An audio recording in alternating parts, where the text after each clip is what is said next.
allegiance of a new member. Announcements by presiding officer.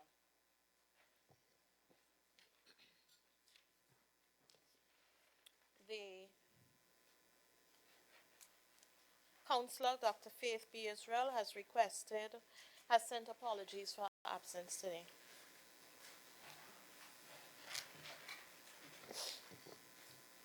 Assembly bills sent back from Cabinet.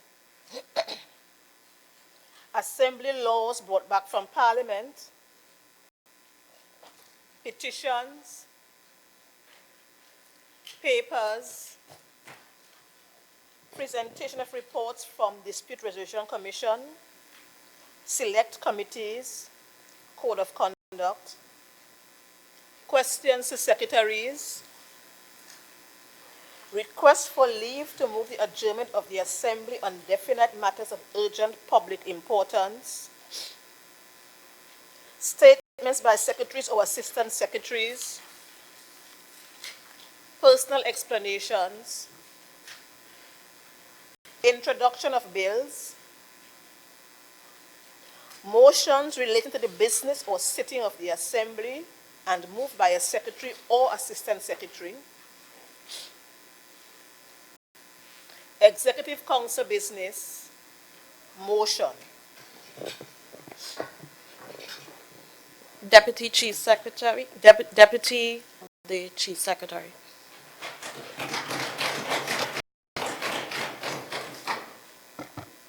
Thank you very much, Madam Presiding Officer.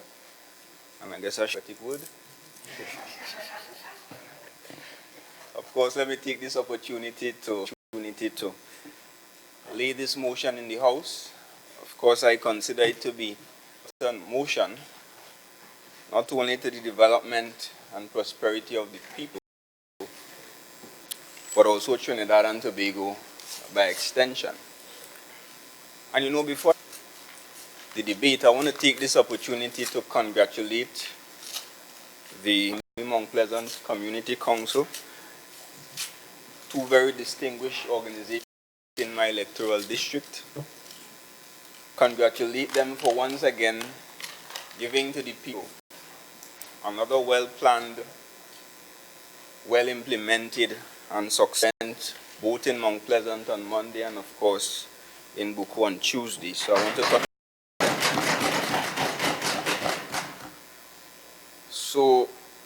I want to also to say to a fellow called Sat that as a result of Monday and Tuesday and throughout this Easter period, and the fact that those two events, both racing and crab racing in general, is a critical and integral part of the Tobago culture, well, I want to say to that guy that he should sit and shut up.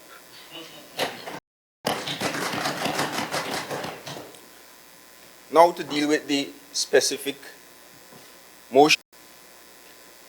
And of course, the first part of it says, whereas by the Tobago House of Assembly is responsible for the delivery of public goods and whereas an efficient public service is viewed as critical, and I want to pause there for a bit as we talk about this thing called through many different lenses.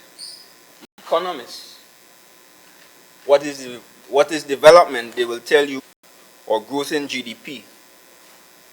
If you ask on minimum wage, the average citizen, if you ask them what is development for them, development may mean good roads, good infrastructure, access to education and services. So of course you can of development depending on who you ask, Madam Presiding. But the question I want to propose is, where are we as a country in terms of agenda? And more specifically, where are we as an island? Where we are, Madam Presiding Officer. And therefore, very briefly about this thing called GDP. And you know, research shows Trinidad and Tobago has the largest GDP in the Caribbean at $22 billion. Followed by Jamaica, 14 billion. And these are 2017 figures, by the way. Third, Bahamas, 12 billion. And of course, I'm looking at specifically the English-speaking, those countries that we tend to compare ourselves to. In terms of GDP per capita, Trinidad moves down to fourth place. Of course, leading the way is the Bahamas with a GDP $1,538, followed by Barbados, 16,503, Nevis, 15,779. Trinidad and Tobago was at 2017, the end of 2017, 15,300. Antigua and Barbuda, 13,680. GDP, especially the economists and for those of us and public sector leadership, we tend to use GDP, and rightfully so, of how well we are doing as a country, as an economy, in terms of whether we are achieving growth or whether we are experiencing economic decline. The thing about GDP, Madam Presiding Officer, is that it tends to be only concerned in terms of the total amount or the total value of goods and services within this specific jurisdiction for a particular period. You know, Trinidad and Tobago was rated the happiest country in the index. And you know, initially I was a bit comforted, but then reality struck, and then I read on further. And I recognized that we achieved that rating based on our carnival and our periods of festivities and our nice beaches, etc. But therefore, we all must be introspective and ask ourselves if as a country, or specifically as an island, are we where we want to be in terms of our development, in terms of our prosperity, and in terms of the happiness of our citizens here in Trinidad and Tobago. So while, as I said before, the economists and even finance ministers throughout the world will use this concept of GDP and GDP per capita and GDP to debt ratio and all those other GDP-centric measurements to determine the success or failures of policies of governments past and present and the country on a whole, I want to suggest to us that GDP has its limitations, Madam Presiding Officer. Because the average citizen, the young man in Boko looking for a job and has not been able to find employment for a prolonged period of time, to him, GDP is irrelevant, Madam Presiding Officer. Or to that person stuck in a difficult circumstance, whether it be poverty or some unfortunate circumstance, maybe a house fire or something of the sort, and struggling to access help, or due to certain efficiencies or the bureaucratic nature of the public sector, the help is taking extremely long to come. For that person, GDP, Madam Presiding Officer, is irrelevant. And therefore, there is another concept termed the Genuine Progress Indicator, or GPI. And of course, this was created in 1995 by a think tank called Redefining Progress. And it was developed as an alternative to GDP. Because of course, while GPI factors in many variables and takes into consideration a number of issues, GDP specifically focuses, in my opinion, on the exchange of money through goods and services within the particular jurisdiction. And while this concept of GPI has not been widely accepted, as a matter of fact, it's only accepted and deeply researched in a few countries, Canada, for example, some of the leading European countries in terms of their level of prosperity, places like Norway, Finland, Denmark, and these countries have recognized for some time now that they cannot simply look at GDP or economic growth to gauge the success of governance or the success of their policies or the success of the country by extension in terms of how prosperous those nations are. And therefore, this GPI concept looks at a number of variables, Madam Presiding Officer. And of course, just like GDP, it takes into consideration consumption.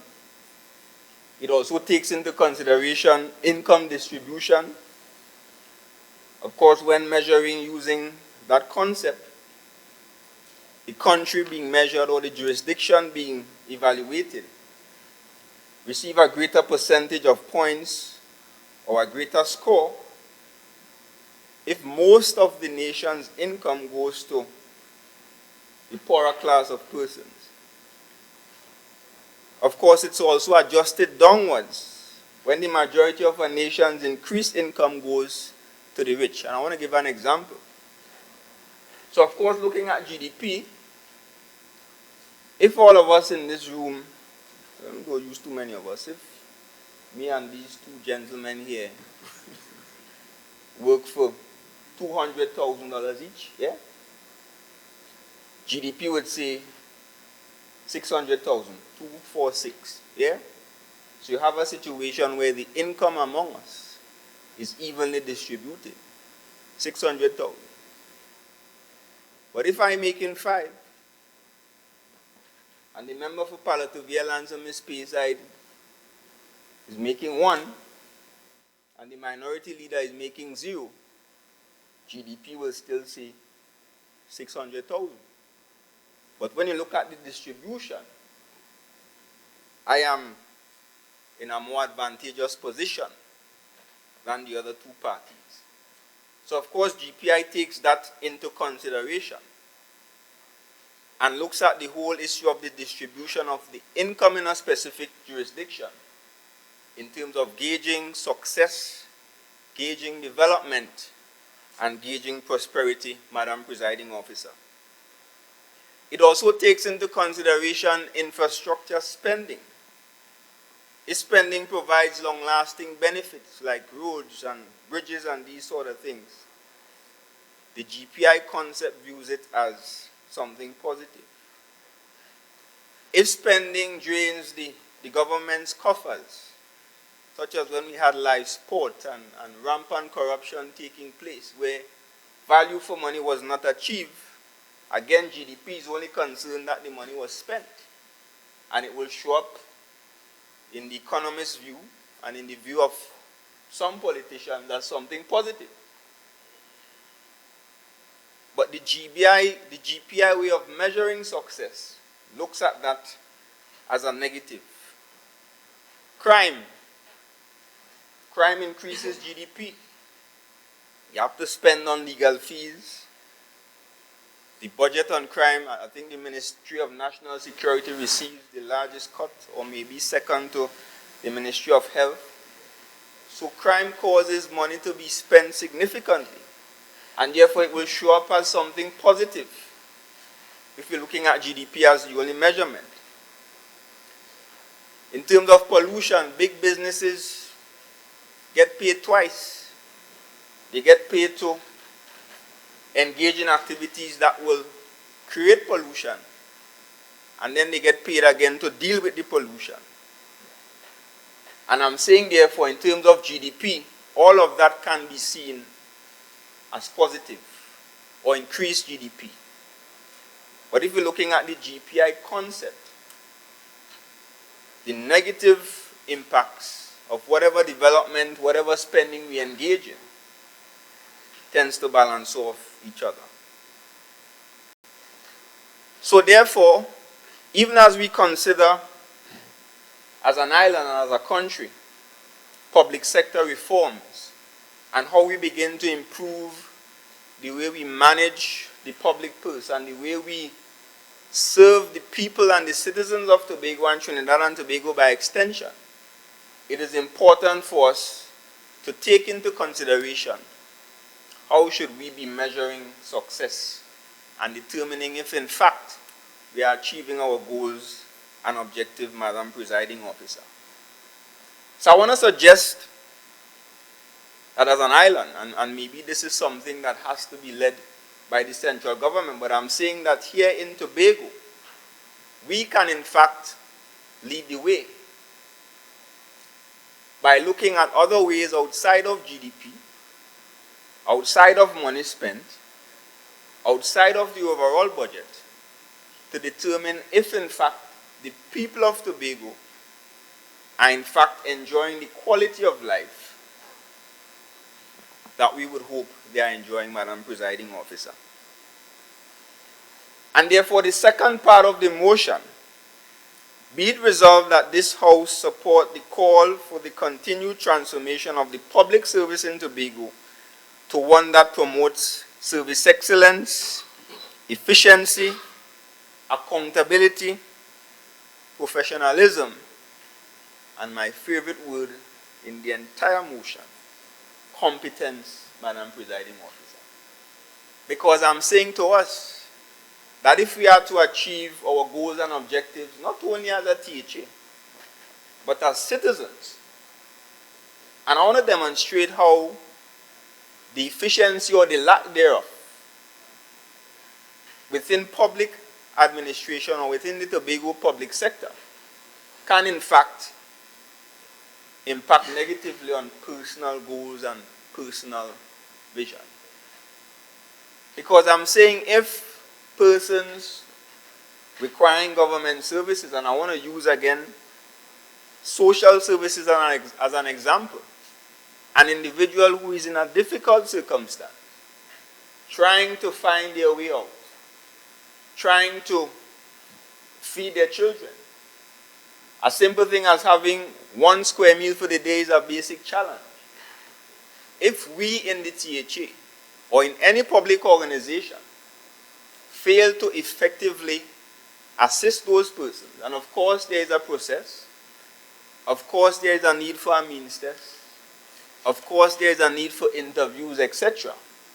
But if that process is not efficient, we run the risk of those persons remaining in that difficult circumstance for a prolonged period of time. And therefore their goal or their vision of someday realizing a happy life, or someday being simply being able to afford 3 square meals, because of inefficient public sector, because of inefficient public administration, that simple goal, that simple hope, that simple vision, as basic as it is, can be impacted negatively, Madam Presiding Officer. So I'm saying, therefore, that if we are to achieve the kind of development and prosperity as an island and as a country, it is not just up to the private sector. It is not just up to entrepreneurship, as we like to encourage persons, get involved in business, be innovative, be creative. But I'm saying the public sector, this issue of public administration, the delivery of public goods and services, is in fact critical to this island's development. And therefore we must ensure that we take the necessary steps to begin transforming or further transforming public services here on the island. And of course, this motion proposes 2 specific measures. One, the Tobago Productivity Council. Of course, the Secretary for Finance will deal with that in detail. And I want to specifically deal with the Public Service Academy, Madam Presiding Officer. Because competence, one of the challenges that we have is a lack of competence across the board, not just in the THA, but across the board in terms of the public sector of Trinidad and Tobago. We have a situation where a number of persons are employed in positions, whether it's contract positions in some cases, or of course through the public service mechanisms, they are in positions, may be qualified for the positions by virtue of having degrees, etc. But they lack the competence, they lack the professionalism, they lack the personal touch, and the love for people to be able to deliver effectively in those positions. And of course, human expertise, the ability of the players within any organization to deliver and to deliver competently is in fact important to the overall ability of that organization to deliver its goals and objectives and serve those individuals who so depend on that organization. And therefore, while in the long term we could call for a review, and I will support that call, a review in terms of how we promote persons, how persons move up through the ranks within the public service, so that we can in fact have the best persons in the highest positions in governance and in the public sector of Trinidad and Tobago, Madam Presiding Officer. But of course, the issue of hiring is besides the point of this motion. And therefore, I want to focus specifically on training and development. And while we have made investments in training, because there is some training taking place in the Tobago House of Assembly, the facts are that as I speak,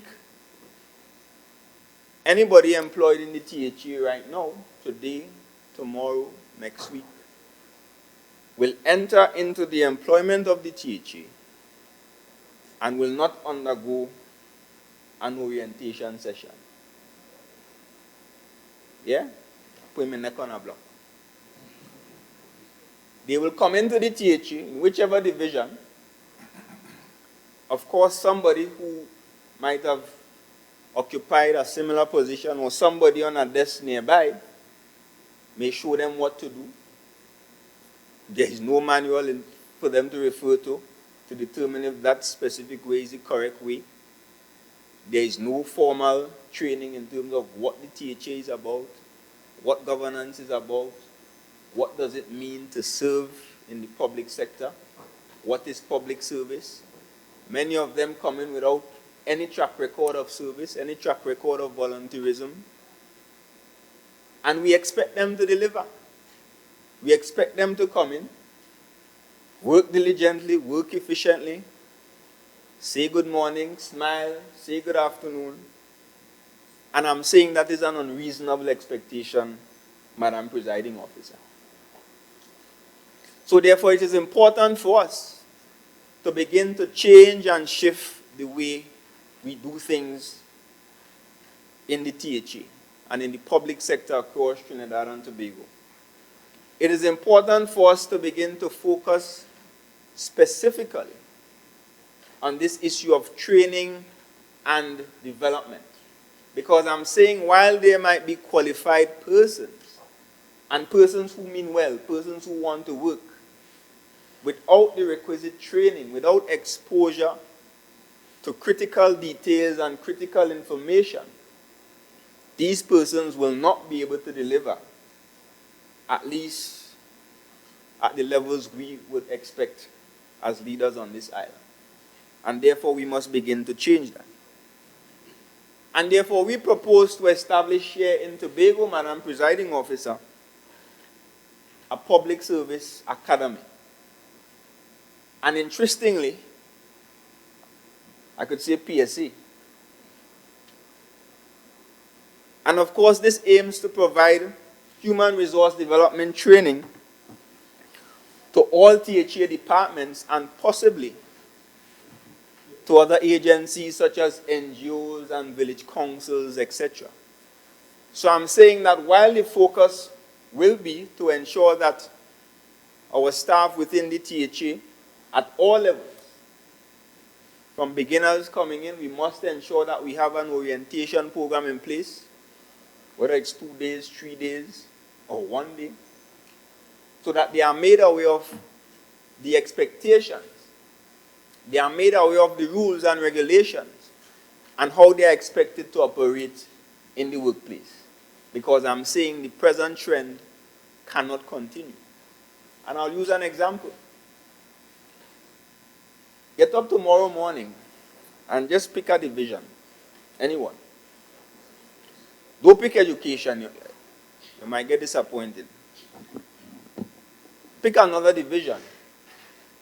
Go there at 8:15 and do your own experiment. And see if 10%, 20%, 50% of the frontline staff, those that you should meet first when you walk into the building, see if they are present at 8:15 or absent at 8:15. After you would have done that, go to any bank, commercial bank on the island, whether it's FCB, Scotiabank, RBL, go there at 8 o'clock, not 8:50, 8 o'clock when it's supposed to open.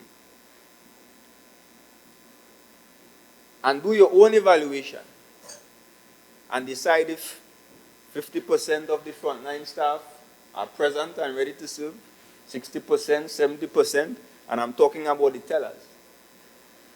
Yeah? And the interesting thing is that the same persons who don't come to work on time, who don't deliver according to a standard of excellence, these are the same people who expect to go to the bank on payday, and the teller must be on time, the teller must smile with them. As a matter of fact, the day you go to the bank, Friday payday, and the teller's late, you're vexed. As a matter of fact, there are some who might want to shut down the bank. Yeah? But many of us don't come to work on time, don't smile, don't greet people. And interestingly, in my own personal experiences, and I've been to places like licensing office, Board of Inland Revenue concerning tax returns, couple of the divisions, and even myself, Madam Presiding Officer. And I'm not saying that I should get special treatment, but sometimes I don't even get a smile. If I get a good morning, thank the Lord for that.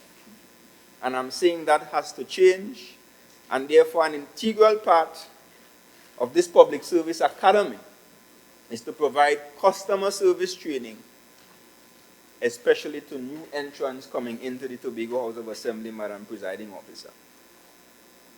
And of course, there are several options in terms of how we can establish this. It could be a standalone THA agency. It could be a collaboration between various institutions. For instance, a collaboration with the THA, we might want to collaborate with COSTAT or Cipriani College of Labor, or it can even be a part of the planned or proposed University of Tobago. And of course, the main objectives are, Madam Presiding Officer, to establish and maintain relationships with human resource units of all THA divisions. Because I'm saying one of the challenges that we have is a lack of cohesion and a lack of communication. So oftentimes we are not even aware of the training needs within the Tobago House of Assembly. And I might be wrong, but I'm not certain that the information derived from performance appraisal, because of course, when you do performance appraisals, and I could only speak from my experiences at Republic Bank, the supervisor will discuss it. Various weaknesses may arise. Maybe you ain't smiling enough, or you're coming late, or you're making too many errors as a teller. Weaknesses will be discovered. And based on the information coming out of those appraisals, there is a communication or a transfer of information between the branch in Tobago, the management, and the Training and Development Center in Trinidad to determine what are the training needs within the specific branches, within the specific areas and locations. And therefore, training programs are scheduled accordingly. Ensure that the highest training standards are maintained by monitoring the quality of training given to public servants, Madam Presiding Officer. Quality is important. Because oftentimes we do training for training's sake. And we don't pay attention to quality control. We don't pay attention to whether or not the training that we are giving persons now or the programs that we engage in now are actually relevant to our present context, Madam Presiding Officer. Another objective is to ensure that, to encourage and foster a culture of lifelong learning among not just Tobago public servants, but Tobagonians, Madam Presiding Officer. So the idea is, you enter into an organization. You may enter as a clerk. Some of us may enter as assemblymen. But people enter at various levels: communication, research officers, various positions. And the idea must never be that you come in one way and you retire 20, 30, 15 years down the road the same way you come in. And therefore, this public service academy will encourage persons, will encourage members of staff within the THA to engage in continuous development, to engage in continuous training, whether it be specific to your job or specific to a job that is above yours, so that persons will be continuously prepared to assume higher positions, to act in higher positions. Because one of the things I learned very early, and again I could only make reference to Republic Bank because it's the only other place that I worked.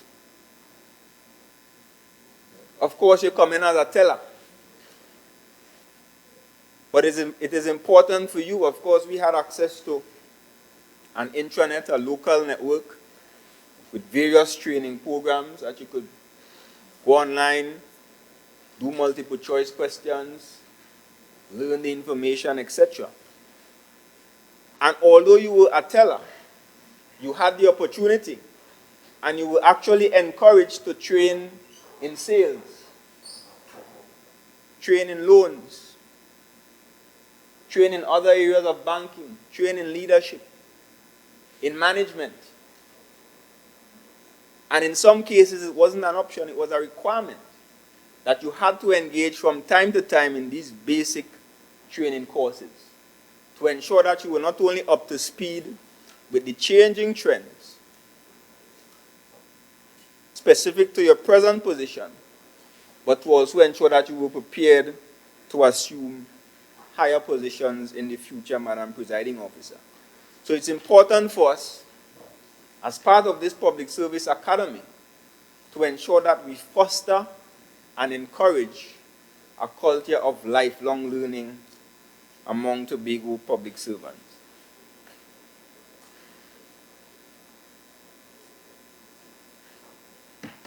So one of the major issues, again, Madam Presiding Officer,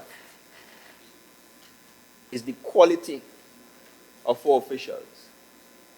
And again, sometimes the issue is not qualification, because some of them well qualified, qualified to the teeth, degrees.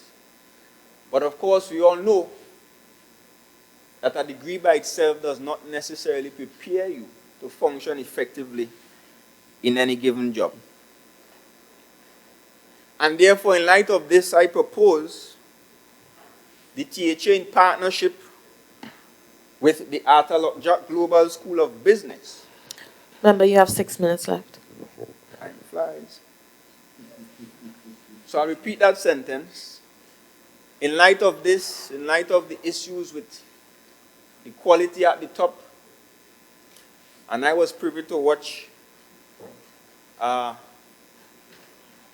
Joint Select Committee proceedings where the THA had to report, and of course all the administrators and other senior officials were present representing the THA.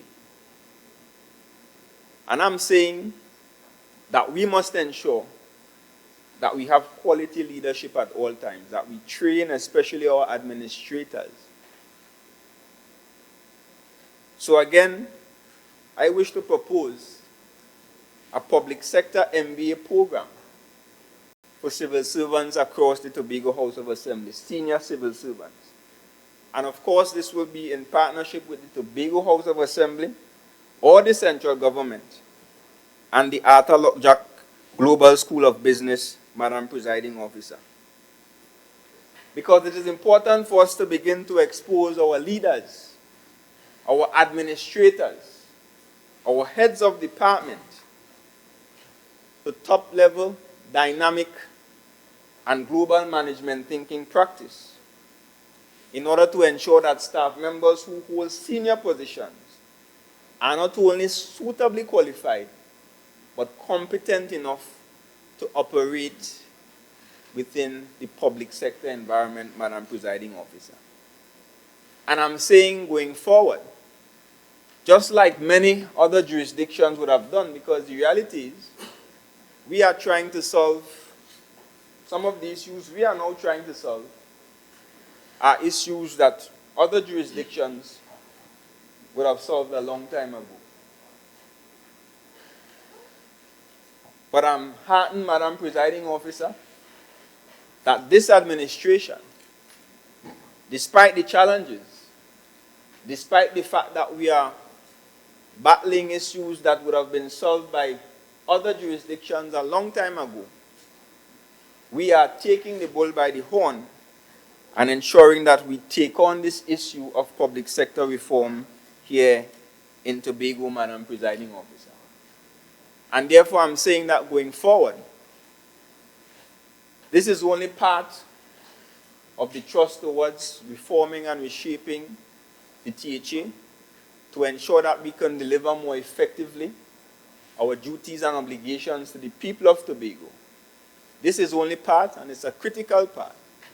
And of course, once again, we're bringing this motion to the House to get the support of this House so that we could pursue this public service academy to ensure that all members of staff within the THA are exposed to the highest level of training in various areas, from service excellence to public governance, to data and technology, to public law, procurement, public accounting, and of course, leadership and management.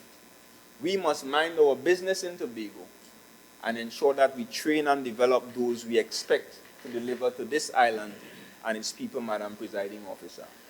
So as I said, the Secretary for Finance will discuss in more detail the other proposal of the Tobago Productivity Council, and at this time, I take my seat. Thank you very much.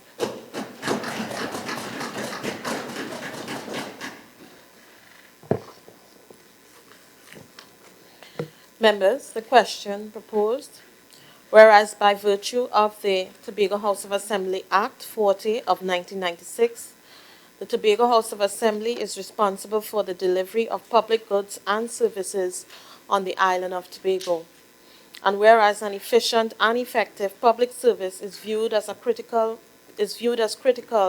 to the development of our island, be it resolved that this House support the call for the continued transformation of the public service in Tobago to one that promotes service excellence, efficiency, accountability, professionalism, and competence. And be it further resolved that this House support the efforts of the Executive Council to establish inter alia a Public Service Academy and Tobago Productivity Council.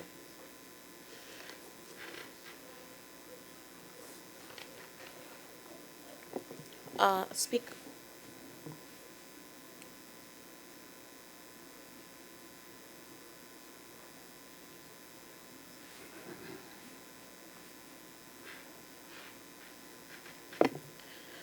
Minority Leader.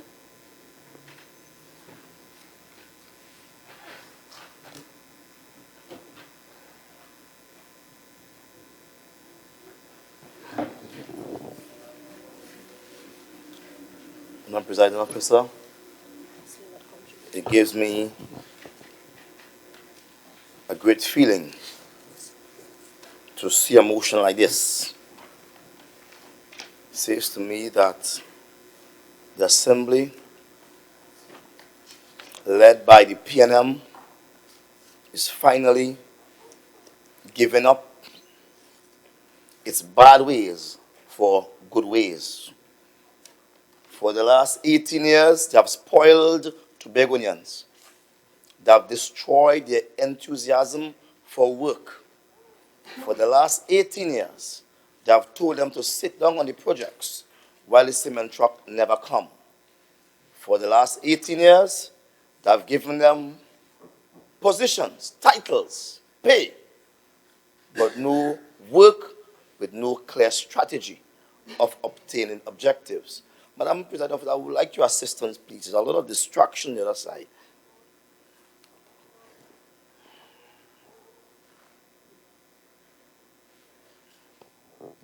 Minority Leader, could you please continue? Thank you, Madam President Officer. I'll be calling upon you most regularly whenever the disturbance becomes a bit too much for me. And this is what we're talking about, productivity. You know, there's an old saying, an old adage that says, dance a yard before you dance abroad. And here am I speaking, and the Chief Secretary is gallivanting, talking, and we're talking productivity. We're asking our children in school to pay attention when a teacher is teaching. But here the minority leader is speaking, and the assemblyman for Blackrock, Wim, Spring Garden is chatting away, totally out of control. Then he walks out. Madam President, I'm thankful today. I'm thankful. You see again? I plead your protection.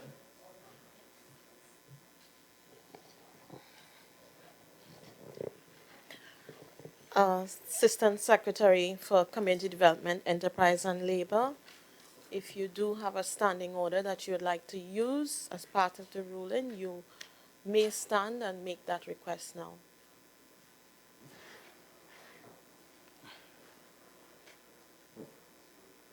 I thank you, Madam Presiding Officer. So I'm saying I'm very thankful for this motion. It's a good one because it says that the PNM-led executive in the Tobago House of Assembly have finally gotten their skull cap on and they are now thinking rightly. I'm happy because they're now talking about productivity. They're now talking about things like service excellence, efficiency, accountability, professionalism, competence. These are words that have deep and sincere meaning. These words, if adhered to, will turn around any economy from one that is slow to one that is dynamic and prosperous. Madam Presiding Officer, Act 8 of 1988 is an act that lends significance to the Tobago House of Assembly as an employer. Act 8 of 1988 sought to redefine what public service meant within the Constitution. Act 8 of 1988 speaks of Tobago House of Assembly actually being an employer, actually being seen as a definition of what it means to be public service.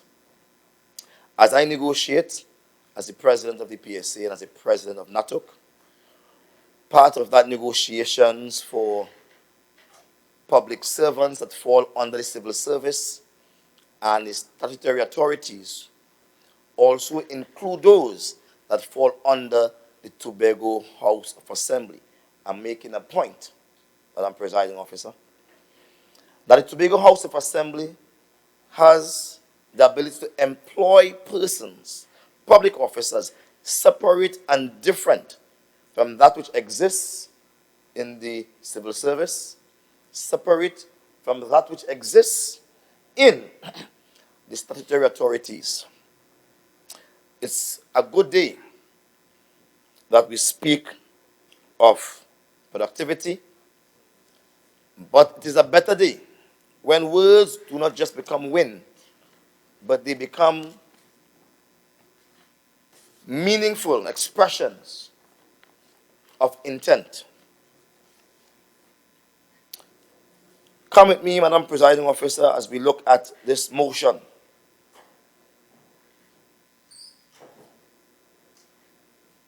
The motion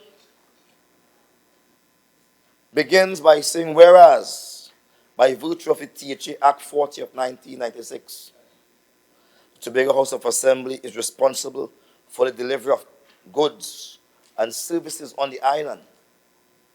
I recall we came here a few months ago and we put something called the Tobago Transportation Agency, struck down.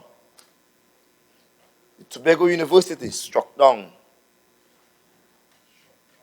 We spoke about a number of initiatives under the fifth schedule that would have allowed Tobago to exercise its quasi-autonomous nature or responsibilities. And it will seem as if we had none. Everything was central government. You ask a question, that's central government responsibility. But here I'm seeing now that taking responsibility, taking that responsibility for the delivery of goods and services on the island of Tobago. It mustn't stop there. They must take responsibility for the air bridge and the sea bridge also, because they have said it here, that they are responsible for the delivery of goods and services on the island of Tobago. Must take responsibility of that, not only on the island, but those goods that come to the island, they must make themselves responsible for that. I am concerned that while we are in support of this motion, and as I say, it's a good motion, we support the motion, there are some things that needs to be clarified. As I listened to the motion, Madam Presiding Officer, I was listening for a certain type of song, for certain types of information. I wanted to hear exactly how we are going to improve service excellence. Or what is service excellence, as a matter of fact, and how we're going to improve it. How by us working together, we are going to improve this service excellence. What is it? These are big words that could take on different meanings based on who apply them and to what they apply to. And so I did some research, and service excellence, the best definition I came across, is when an organization sets out to do something and does exactly that. In other words, they deliver on the mandate. Or as they will say in those big schools, the KPIs, when they deliver on those things. How do we as the House of Assembly ensure that the clerks, the drivers, the messengers, the administrators, the accounting executives, how do we ensure that those persons fulfill their responsibilities? Those persons working at the quarry, those persons in tourism, those persons in sports, in agriculture, you can name it, in the health department, in housing. How do we ensure that they deliver on their job specification and job expectation? It requires a whole new conversation, as the assemblyman was saying. It requires a conversation. So I was expecting to hear the components of that conversation. You see, in Trinidad, there's already a National Productivity Council that mirrors the council for both Trinidad and Tobago. It's a National Productivity Council. And so coming now and saying, we want to have a Tobago Productivity Council, I was listening for a certain type of sound. I was listening to hear what makes this Tobago Productivity Council much better, or to usurp the authority, or to expand the reach of the National Productivity Council? I got nothing. I got nothing. Even the Trinidad Productivity Council, and I call it the Trinidad Productivity Council, it's really the National Productivity Council and has a wide scope for both Trinidad and Tobago, is sleeping. Though it was established, it is sleeping. They have not been well endowed with the resources to carry out their responsibilities, and they are lost at sea. Shipwreck, if you ask me. They do not know from their elbow. How does one measure the productivity in Tobago? Is it by saying that Tobagonians are lazy? How does one measure the productivity in tourism? Is it by just counting the amount of persons on a ship? A cruise ship, cruise liner? How does one measure productivity in sports, in agriculture, in the quarry? How does one measure productivity in health? As I want to hear, what are we developing in Tobago that is unique and generic to Tobago? Or specific to Tobago? Because if not, maybe we could ask for someone to be on the National Productivity Council. I was listening to hear that, and I know my good friend, the assemblyman from Boko, will throw some light on that, or one of his colleagues as we go along. I was also listening to hear about this Tobago Productivity Council. Well, not Productivity Council, about this Tobago Public Services Academy. Obviously, I want to know what makes it so different that we want one. What are our special needs? I was listening to hear those arguments. I heard none.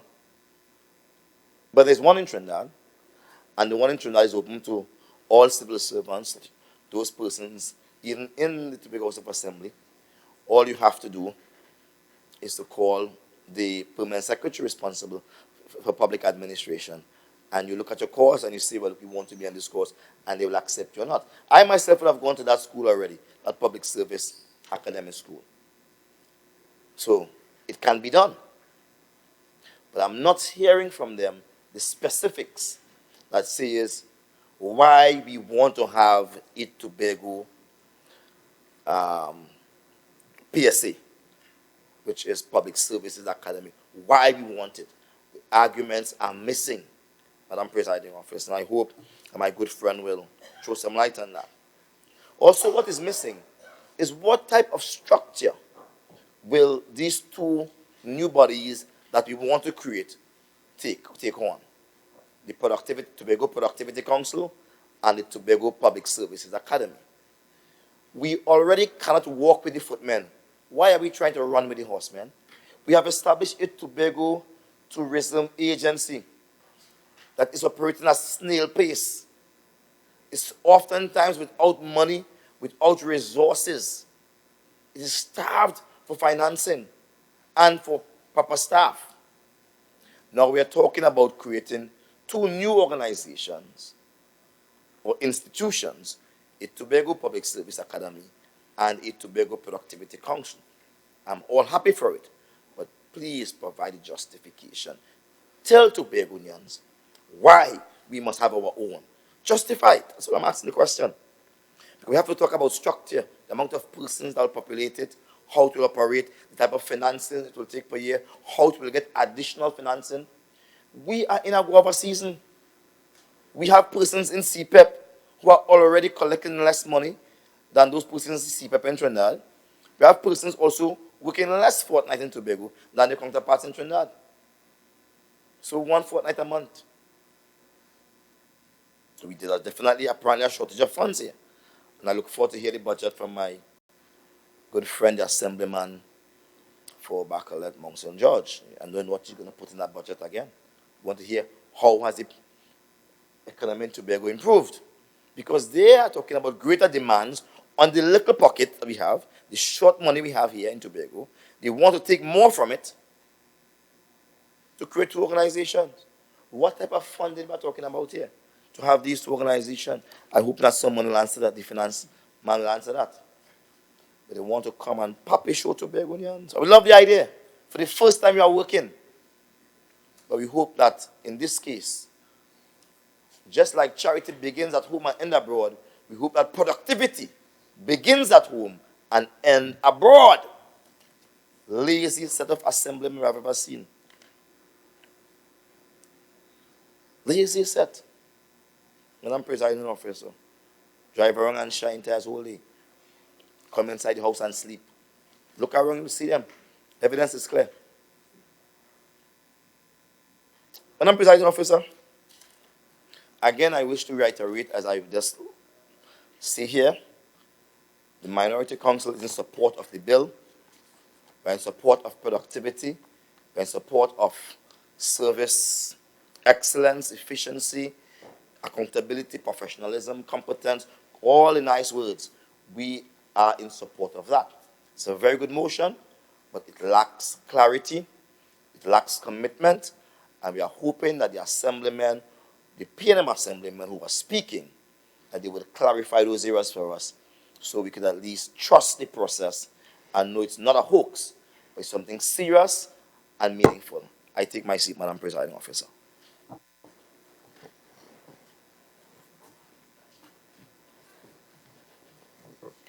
Deputy Chief Secretary and Secretary of Finance and the Economy.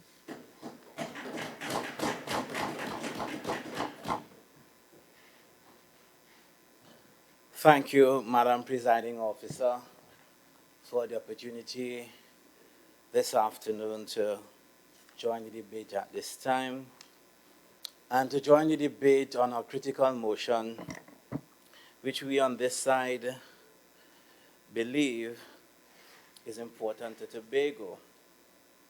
And why are we here, Madam Presiding Officer? We're here to enlist the support of this House for the establishment of a Tobago Public Service Academy and as well as the Tobago Productivity Council.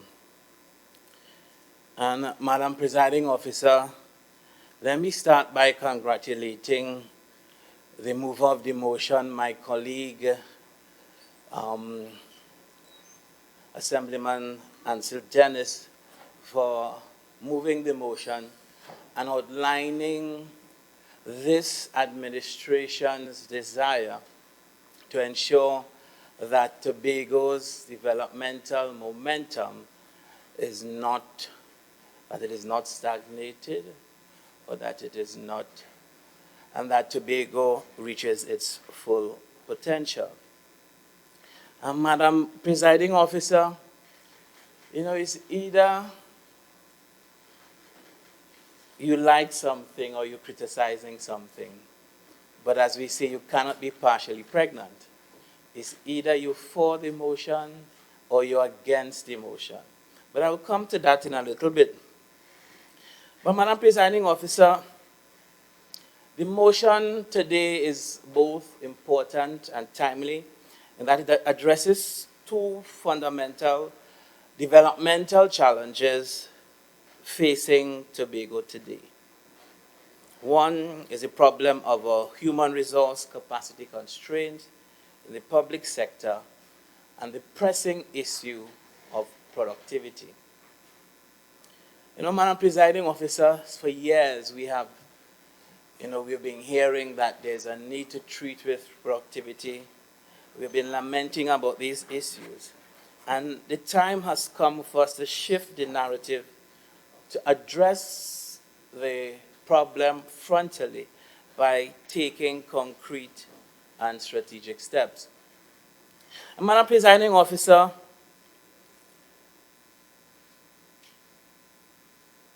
if we are to address these issues, these two very critical issues, in a very dispassionate and objective manner, and incorporate feasible solutions to achieve or plan of action to address them, we would need all of Tobago involved, not just the Assembly. Because when you look at what is happening today, Madam Presiding Officer, we need a concerted effort. We need all hands on deck, and the time is now. You know, Madam Presiding Officer, when you look at the motion, it's a no-brainer. crossing political divide where we believe that consensus could be achieved to advance this island's development. So when I heard the minority leader and a presiding officer joining initially in support of the motion, I was heartened. But then you would get the sort of puerile rhetoric and antics moving forward.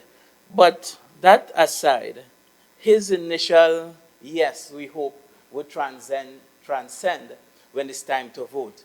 Because sometimes, Madam Presiding Officer, is either, once it's our motion, they either, on very few occasions have they supported it. They either abstain or they vote against. So we'll see on this occasion, as this motion is important for the island's development, if they will be magnanimous and if we would get the necessary bipartisan support that is required. Madam Presiding Officer, addressing the issue of productivity didn't start today. It did not commence when I assumed office as Secretary of Finance. It has been a challenge that we have been addressing since coming into office. But what I can tell you is since 2013, we have started to travel in a direction that would lead towards the formalization of what we call the Tobago Productivity Council. And we are forward-looking and responsible administration. And we identified a number of challenges confronting Tobago. And in my first budget presentation, it took me over 3 hours. It was fairly comprehensive, as we outlined in detail. And the theme then was responding to the people's mandate. And we outlined how we propose, the solutions that we propose to treat with some of the issues confronting us. And why are we here at this time? We're here to report to the people of Tobago on some of our advances and how they relate, as they relate to the our advances in formulating the Productivity Council and our strategic priorities as it relates to the Public Service Academy. Madam Presiding Officer, you may recall in my recent budget statement for fiscal 2019, again, we outlined the road that we have traveled and how we propose to advance the discussions on the Public Service Academy as part of a broad set of initiatives to modernize the public service on the island. And Madam Presiding Officer, today's motion is, again, a step in that direction. Because unlike Mr. Dennis, well, it's not in 1992, I joined the public service. So I have had my fair share as being a public officer from 1992 to 1999. And then, following my studies, I returned to the island and I went back into the public service. And then I became a contracted public officer from 2006, 2007 to 2013. So I have spent most of my career as a public officer, except for the stint during my internships and so on in the private sector. So in terms of looking at it from both sides of the coin, I could identify, at a very personal level with some of the challenges and limitations of the public sector. But Madam Presiding Officer, when we look at productivity and innovation, and I would start there and then continue as it relates to the Public Service Academy. Why is productivity important, and why in the Caribbean region we have to focus a lot more on productivity. And, Madam Presiding Officer, when you look across the region, we have had a lot of challenges as it relates to economic growth over the past decades. In the region, we have, low growth rates of below 3%, 2% across the region. We have high levels of unemployment, especially among young people. In the Tobago context, while our unemployment rate at our last count is well below the 5% level, when we disaggregate the data, we still have a challenge within the 18 to 35 age group. Real wages have been increasing faster than labor productivity. We have seen fiscal deficits accumulating public debt, and we have seen the challenges of government having little or no headroom to maneuver because of high debt to GDP levels. We have to also look and embrace the onset of the new economy driven by technological change, and we have to look at its impact and its disruption across the region and its impact on our beautiful island. We also have to place a lot of emphasis on productivity, given the fact that across the region, Caribbean economies are moving into what we call the innovative stage of economic development, and this is a reference from the World Economic Forum. Madam Presiding Officer, what is then a definition for productivity? And, we have several.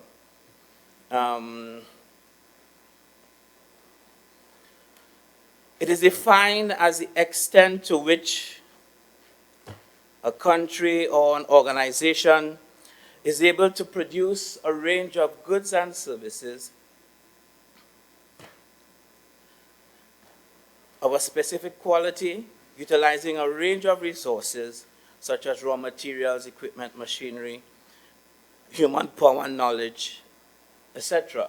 It is usually expressed as a ratio, for example, output of commodity of a specific quantity, and it can also be defined as the ability of a country and organization to achieve its goals with the minimal use of resources. There is also a close relationship between effectiveness and efficiency. So when you look at it from that context, Madam Presiding Officer, and given its importance to competitiveness, for us to remain competitive in terms of the private sector, for us to continue to maintain our competitive advantage in comparison to other Caribbean islands, especially for our non-energy sector, as we are very dominant in their export market. We in Tobago and Trinidad, we must maintain our level of competitiveness, and we must increase our level of productivity. In a corresponding manner, Madam Presiding Officer, in the public service as well, we have to treat with it. And the question might be asked, what have we been doing in that context as it relates to productivity?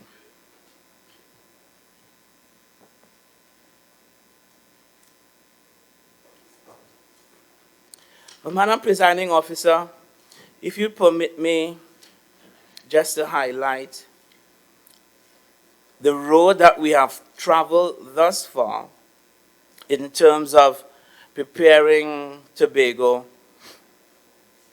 and the rest of and the rest of the island, for us to embrace the need for greater levels of output, for us to improve our efficiency as it relates and as we lead up towards the formation of the Tobago Productivity Council.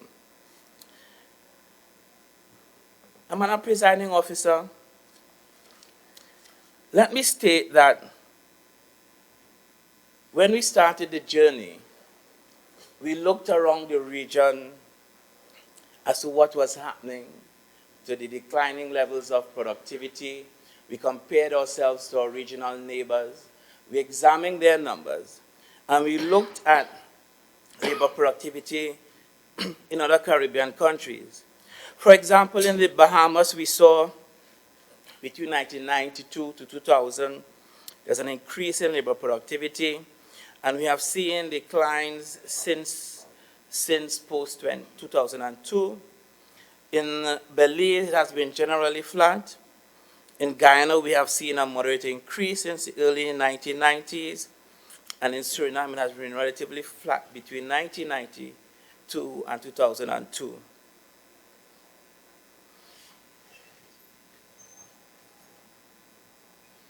Now, the challenge for us in the region, Madam Presiding Officer, has been the paucity of data and research in terms of looking, in terms of gauging what is happening with productivity for us here in the region.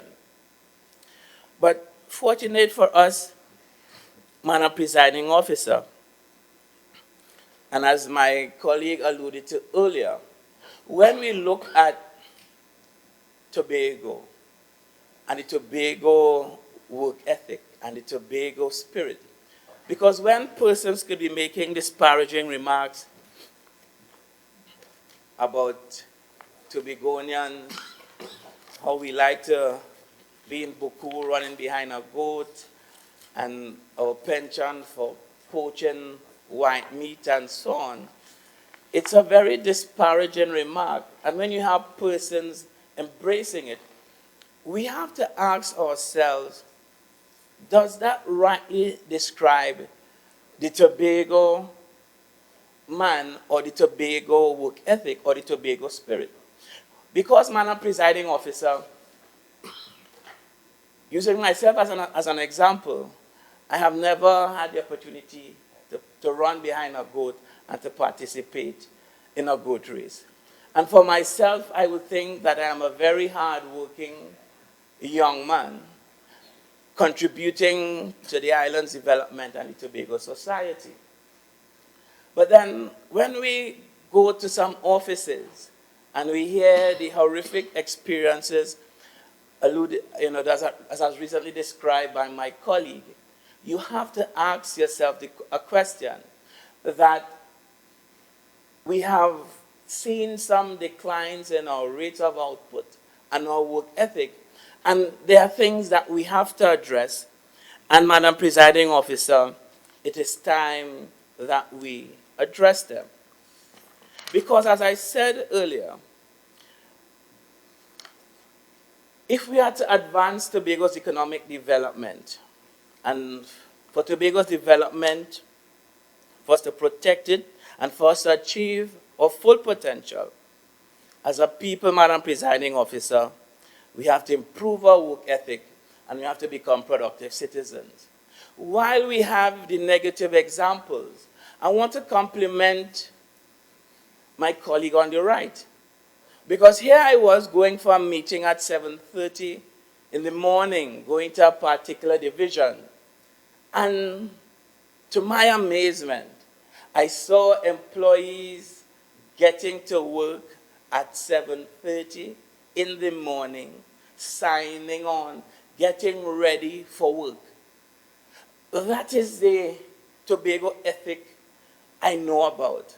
My father always describes the satiety and the beauty and the joy of hard work.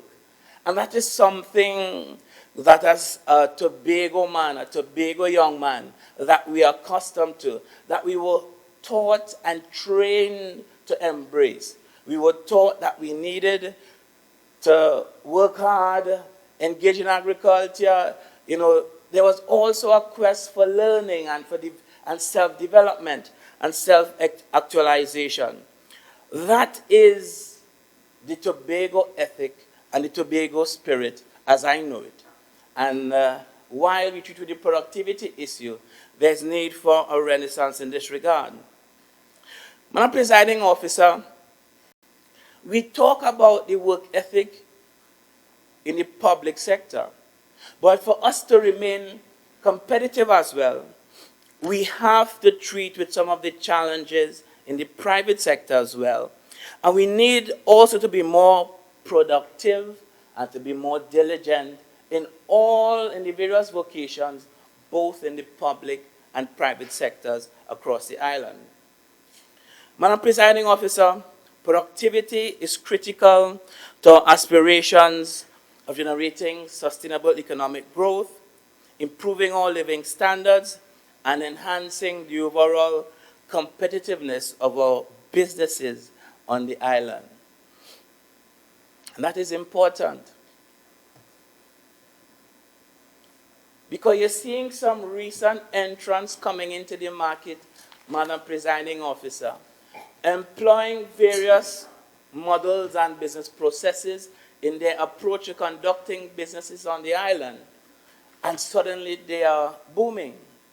And then you have other persons on the island who are complaining and saying that their businesses are in decline and that things are bad and the roof has fallen in, or the ground below them, beneath them, has caved in, and that they're looking for help. Madam Presiding Officer, we have to remain competitive. According to the World Economic Forum Global Competitiveness Report 2017 to 2018, Madam Presiding Officer, Trinidad and Tobago ranked 94th out of 134 economies across the world when it comes to productivity levels. What this suggests is that as a country, we have a lot of work to do in improving our productivity levels. In 2017, a National Productivity Council was established with the view of addressing our productivity challenges as a country.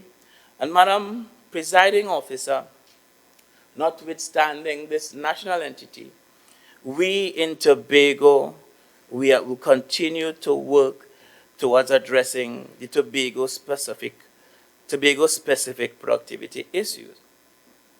It is in this context, Madam Presiding Officer, that I strongly support the establishment of a Tobago Productivity Council that would focus on issues pertinent to Tobago and to be sensitive to the nuances of the Tobago labor force. Madam Presiding Officer, when we started the journey towards establishing the Tobago Productivity Council, and as we examined, we were looking for a model, we took a visit to Barbados, and we visited the Tobago Productivity Council and the significant work that they have done in terms of implementing systems through which productivity can be measured and strategies implemented to address productivity in Barbados. We worked, following that visit, Madam Presiding Officer, we worked together with a consultant from the Barbados Productivity Council for us to develop a roadmap for its implementation. Because what Barbados, their model is that there's a tripartite arrangement between the government, the business community, and the trade unions. Because what Barbados has done very well, they realized that during that time when the Barbados Productivity Council was formed, that if they didn't treat with the issue of declining economic output and for them to increase their profitability, they would have had to devalue their dollar. And that peg is sacred and sacrosanct to the Bajans, Madam Presiding Officer, and they decided to work together to turn around the Barbadian economy, and the rest is history. And Madam Presiding Officer, following extensive consultations with the business community over the past years, and after extensive consultations with various stakeholders, a concept note was prepared, and we are in the process of using that concept note, Madam Presiding Officer, to prepare an executive council note towards the formation of the Tobago Productivity Council, Madam Presiding Officer.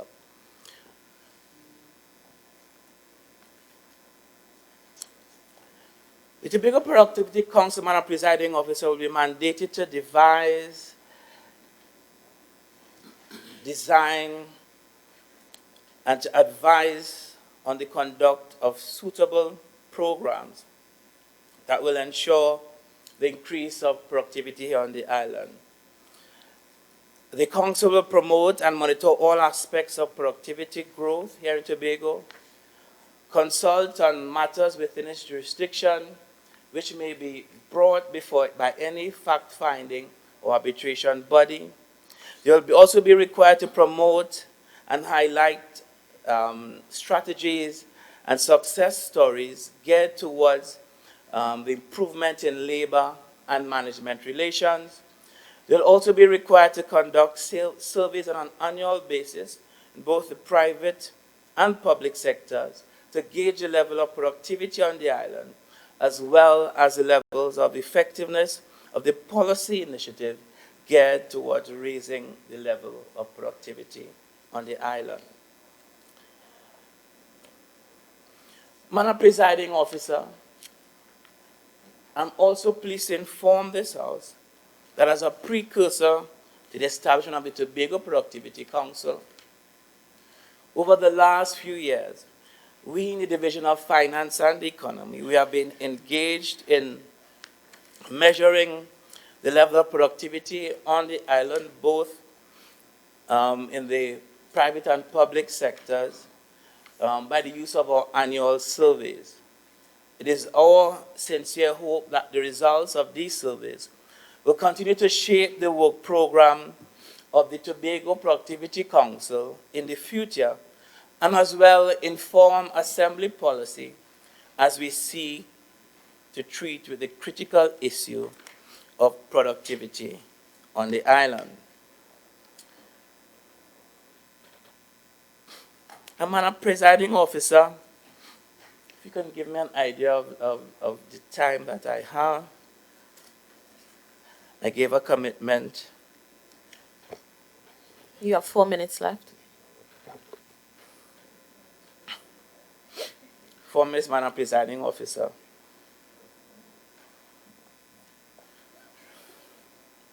I think I may have to break that promise, Madam Presiding Officer. But recent research by the IDB on productivity on productivity of Caribbean firms using survey data as at 2016 indicates the following, Madam Presiding Officer. High productivity firms tend to be larger and older, export-oriented, foreign-owned, run by more experienced and qualified managers and professionals, technologically sophisticated, users of ICT, certified in high-quality standards, and they are able to access finance.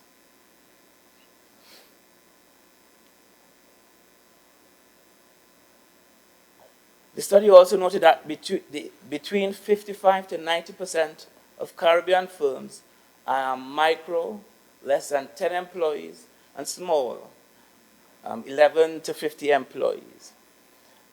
The study also highlighted that firms in the services sector tend to exhibit low levels of productivity than, for example, manufacturing firms. Madam Presiding Officer, probably I would pause at this. I would focus on justice innovation aspect and take my seat. But when this administration started supporting the business community through loan and grant programs, when we established the Tobago Venture Capital Equity Fund Limited.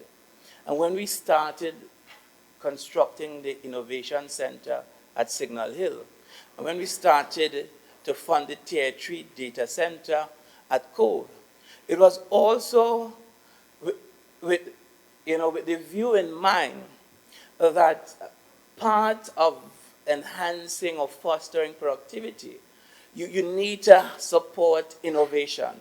And innovation was a key element. And when you look at all the various ingredients to increase productivity, Madam Presiding Officer, in addition to us formalizing the Tobago Productivity Council, what you can see as a common thread is that this administration, we have been proactive, we have been diligent, and we have been focused in providing the necessary support for the MERSO and the MSME sector on the island to grow and develop. And we have not lost focus in this regard, Madam Presiding Officer. We are giving our young people the hope, the future, to look to translate their new ideas, new concepts, new products, and to take them to the next level. And Madam Presiding Officer, that is what we have done successfully over the past years with a significant investment of close to $100 million in supporting these initiatives. Member, your speaking time has expired. Madam Presiding Officer, I beg to move that the speaking time of the member be extended by a further 10 minutes. All in favor of the speaking time being extended by a further 10 minutes? Say aye. Aye. Any against? Member, your speaking time has been extended by a further 10 minutes. Thank you, Madam Presiding Officer. So in addition to treating the challenges that we have in the private sector, which we're going to deal with specifically and head on by the establishment of the Tobago Public Service Academy. Outside of the public sector, we continue to invest in our major sectors in tourism. We continue using ICT as an enabler for socio-economic development to enhance our competitiveness and thereby increasing our productivity. We continue to focus on our activities in other sectors such as the blue economy, and we continue to focus overall, Madam Presiding Officer, in our goal for economic diversification. And in the way forward, as we roll out the Tobago Productivity Council, the model will be the same, a tripartite approach where we bring the business community, unions, government, NGOs, faith-based organizations around the table. Because as I said before, we need all hands on deck now to ensure that this island survives. And Madam Presiding Officer,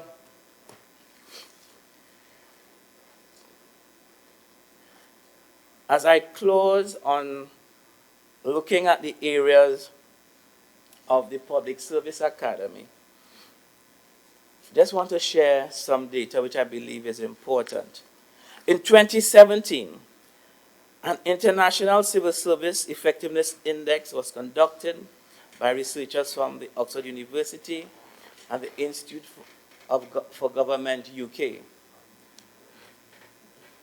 And this was done to assess the effectiveness of the public service in countries around the world. The index covered 31 countries across Europe, North America, South America, Asia, and Australia. Among the top 10 countries in the public service, in public service effectiveness, according to the index, were Canada, New Zealand, Australia, the UK, Finland, Sweden, Estonia, Norway, the United States, and the Republic of South Korea. In the most recent International Civil Service Effectiveness Index for 2019, which ranked 38 countries, the UK was ranked the most effective civil service, followed by New Zealand and Canada.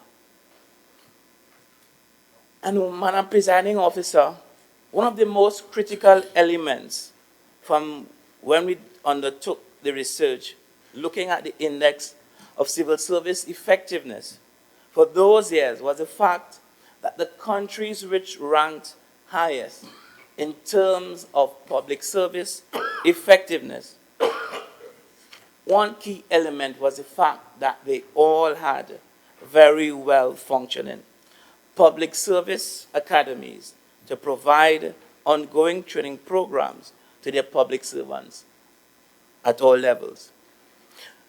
The training programs are geared towards equipping all public servants with the necessary skills and knowledge so that they can operate at internationally accepted standards and so that they can be high performers, innovative, and problem solving as they continue to devise new business processes and as they continue to do their work.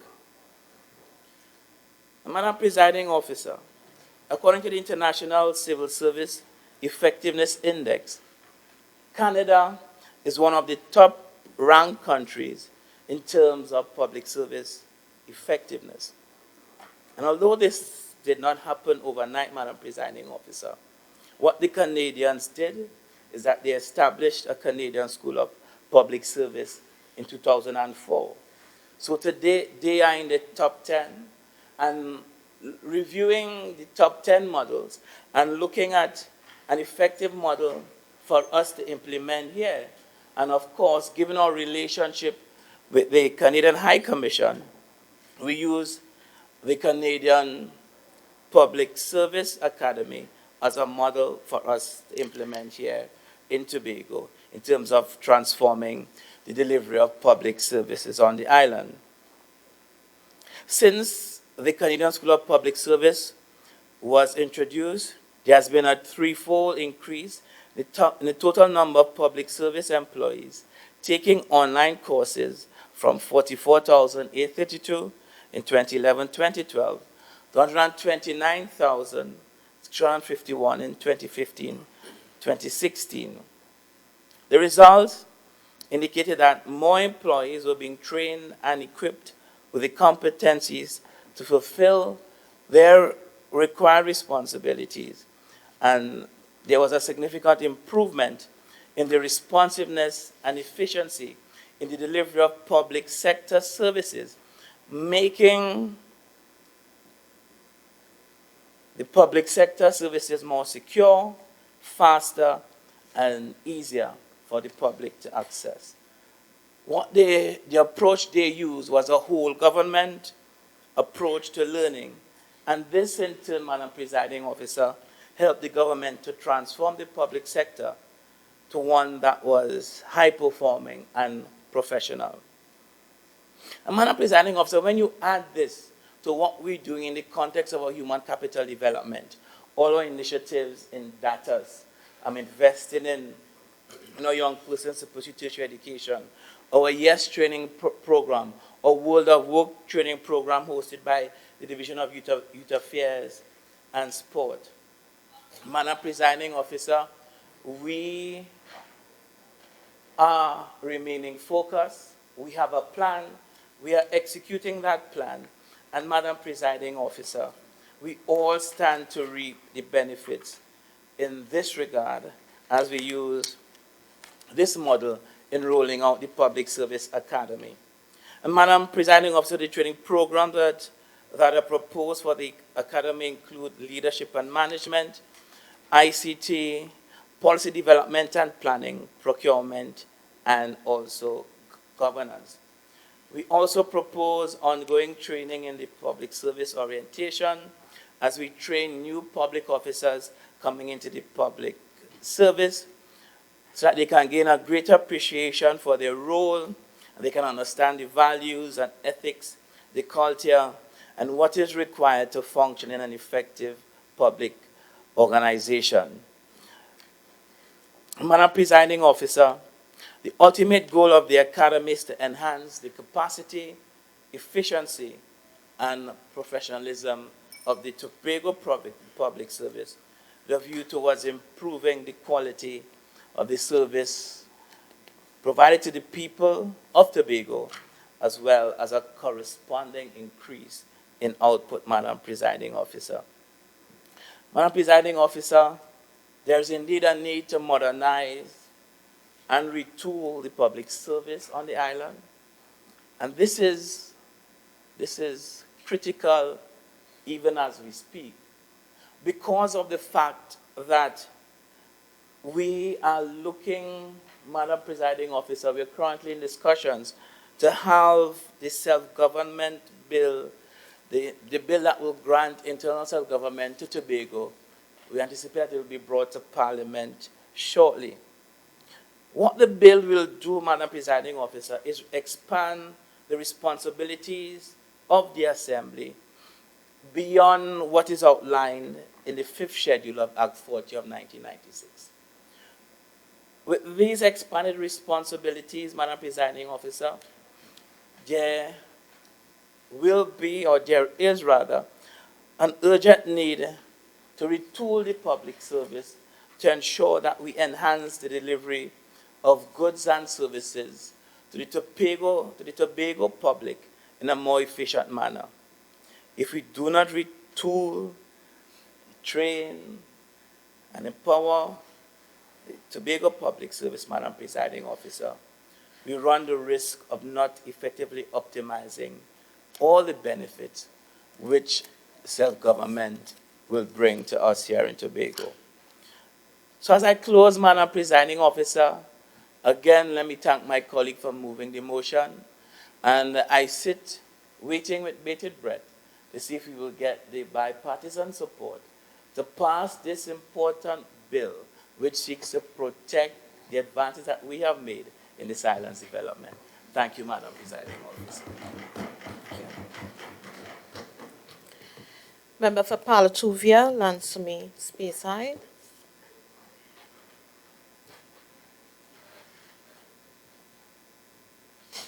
Thank you, Madam Presiding Officer. Madam Presiding Officer, for this motion to really translate into sense and sense, we have to be prepared to radically reorganize the public service in Tobago and radically reorganize the Tobago House of Assembly and how we do business. The motion in its first resolution inherently suggests that there is a need for the Tobago public service to buckle up, as we say, to buck up, to improve on service excellence, efficiency, accountability, professionalism, and competence. It means then that we are admitting that we do have a challenge. And I am one of those persons that is skeptical of using the word problem. Because sometimes when you use the word problem, you see it as too large to fix.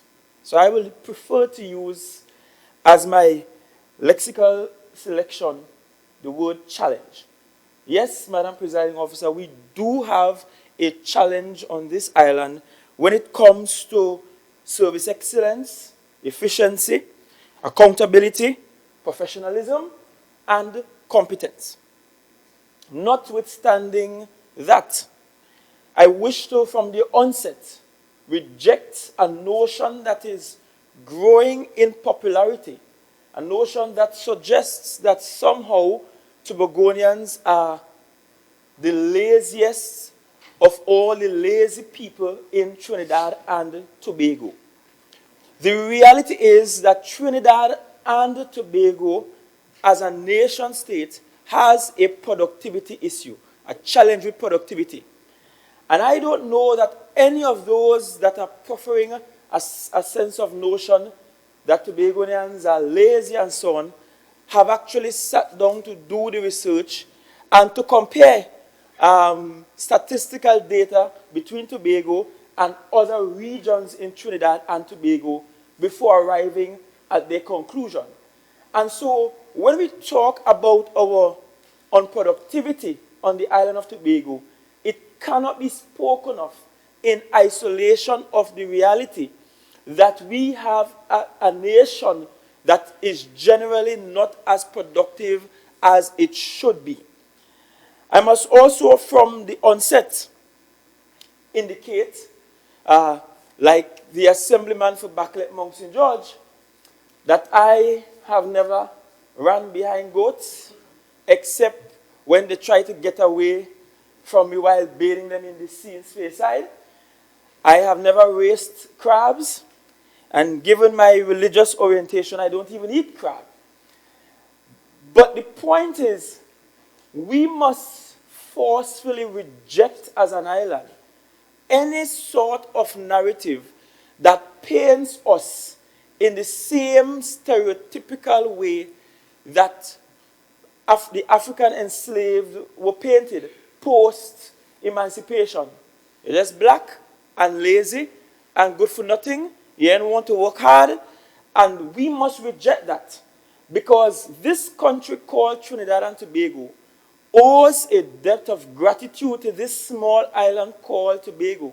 Because when this nation was being formed, we were the ones that left our farms behind, left our gardens behind in the bush, left our parents there, and went and formed the backbone of the Trinidad and Tobago civil service.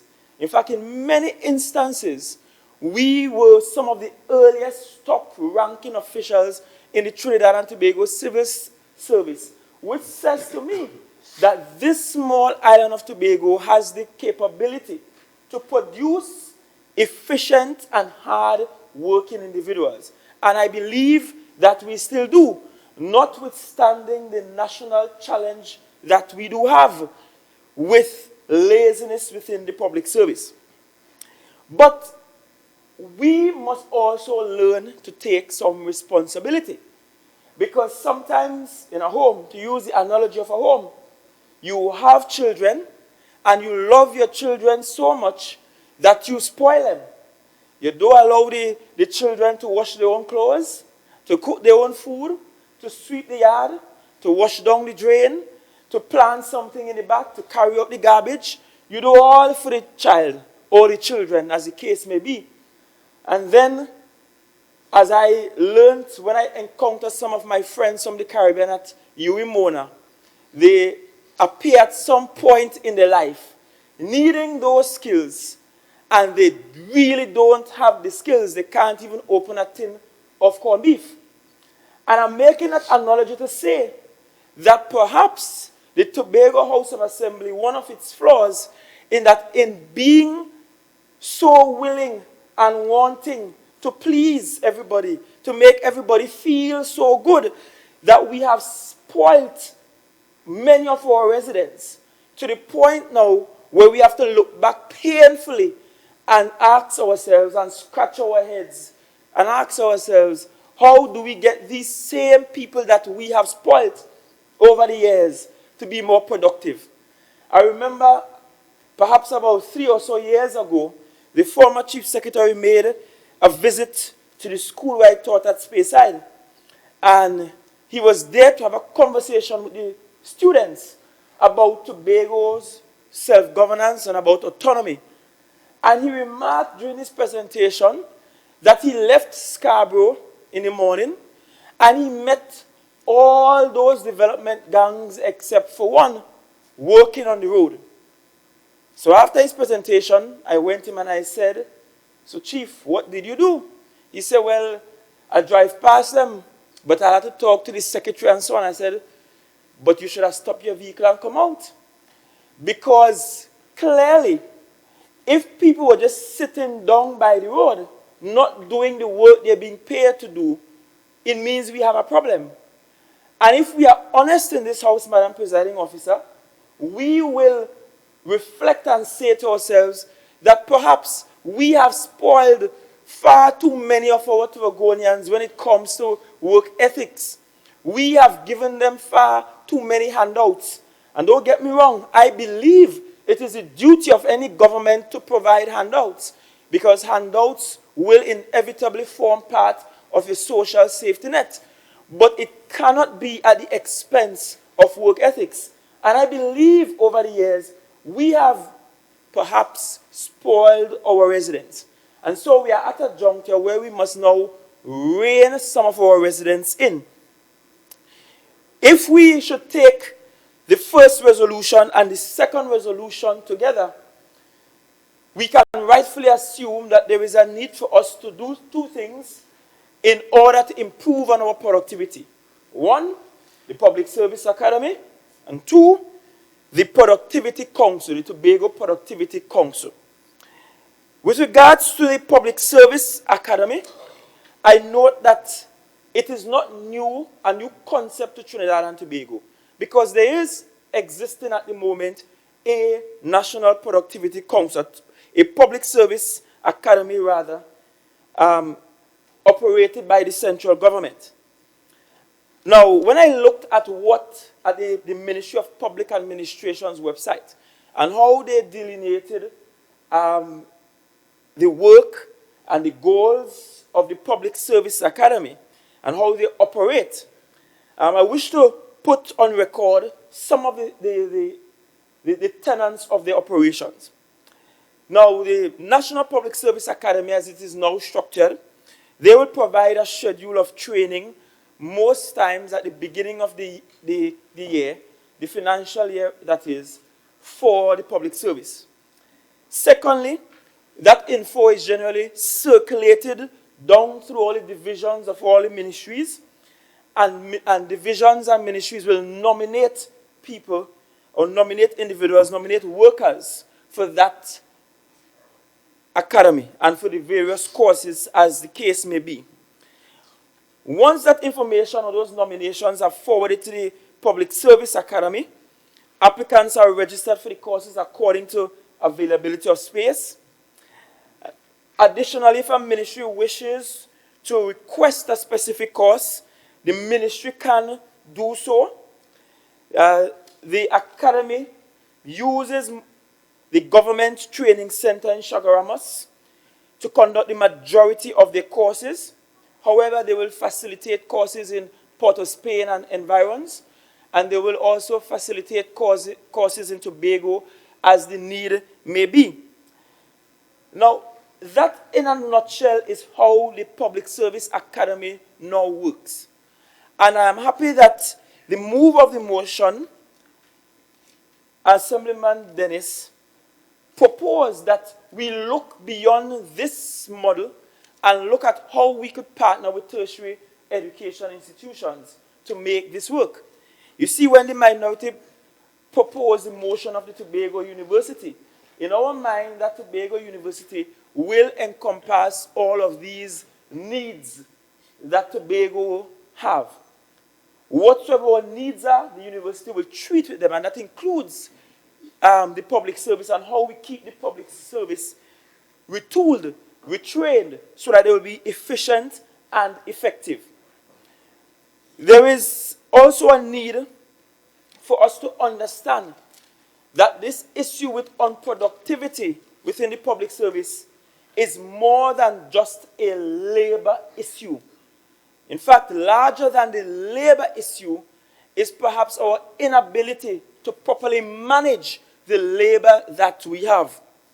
Now, I noted the definitions of productivity as proposed by the Secretary for Finance, and they are quite similar to the definitions that I would have prepared to posit in this House.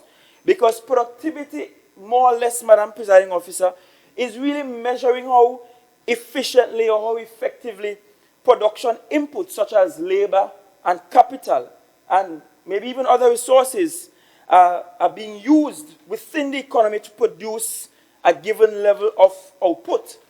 Productivity in itself is considered to be a key source of economic growth. And I stumbled across a quotation in the age of diminishing expectations written by Paul Krugman in 1994. And when he said productivity isn't everything, but in the long run, it is almost everything. A country's ability to improve its standard of living over time depends almost entirely on its ability to raise its own output per worker. So, in other words, we have to significantly raise the output per worker, not just in the public service, but in the private sector, in order for us to see the kind of economic growth that we need. We can't get economic growth on one hand to be able to fund our development budget if the output from our workers on the other hand is low. The two are inextricably linked, Madam Presiding Officer. In other words, if we want to earn money, we have to produce something to earn that money. And if we have to produce something to earn sufficient money, we have to produce it well, produce it efficiently, produce it effectively, and then sell it to the rest of the world. If we look at a basic household, for example, households that do well are households that recognize that they have to sell the skills within the household to the village. So we have a family, and somebody in the family could bake really well. Somebody in the family is an excellent singer. Another person in the family is a good carpenter. The way that household will earn monies for development projects, such as adding on a room, putting on an additional bathroom, changing the roof, retiling the house, repainting for Christmas, the way that kind of development expenditure will be possible is if the members in the household realize the skills they have and go out and use those skills effectively. The baking, the singing, the carpentry, and earn money from that so that they cannot put that back into development expenditure. I'm using that very simplistic analogy just so that Tobagonians can understand that if we are to fund our development expenditure the way we like and the way we need to, it cannot be just wanting to borrow money to do it. Because at some point, you will not be able to borrow any more money. The best way to do it is to improve on our productivity so that we can conversely improve on our earnings so that we can conversely be able to do development that is more than just box drain and walls. And I heard and understand the move of the motion that says productivity and development means different things to different people. But I really wish that Tobagonians see development that more than just a retaining wall outside of the house or a little box drain or a paved road, because those might be symbols of developmental activity. But development has to be far greater, far grander than that, and the vision has to be bigger than that. The expectations have to be bigger than that. But we have to match those expectations with productivity. Now, in order for us to improve productivity in Tobago, the Public Service Academy as proposed can be useful. It can be useful.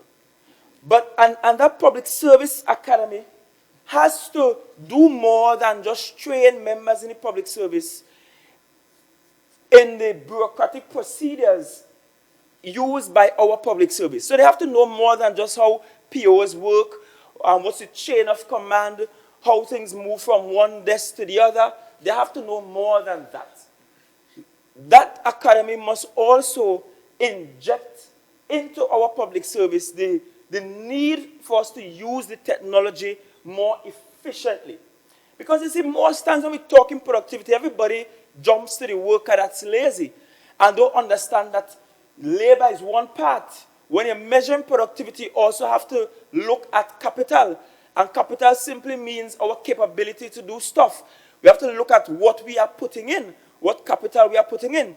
So for me, when I was a teacher, I could never understand why I had to leave Speyside to come to Scarborough just to get a job letter and then walk from Dutch Fort to someplace else just to drop it off.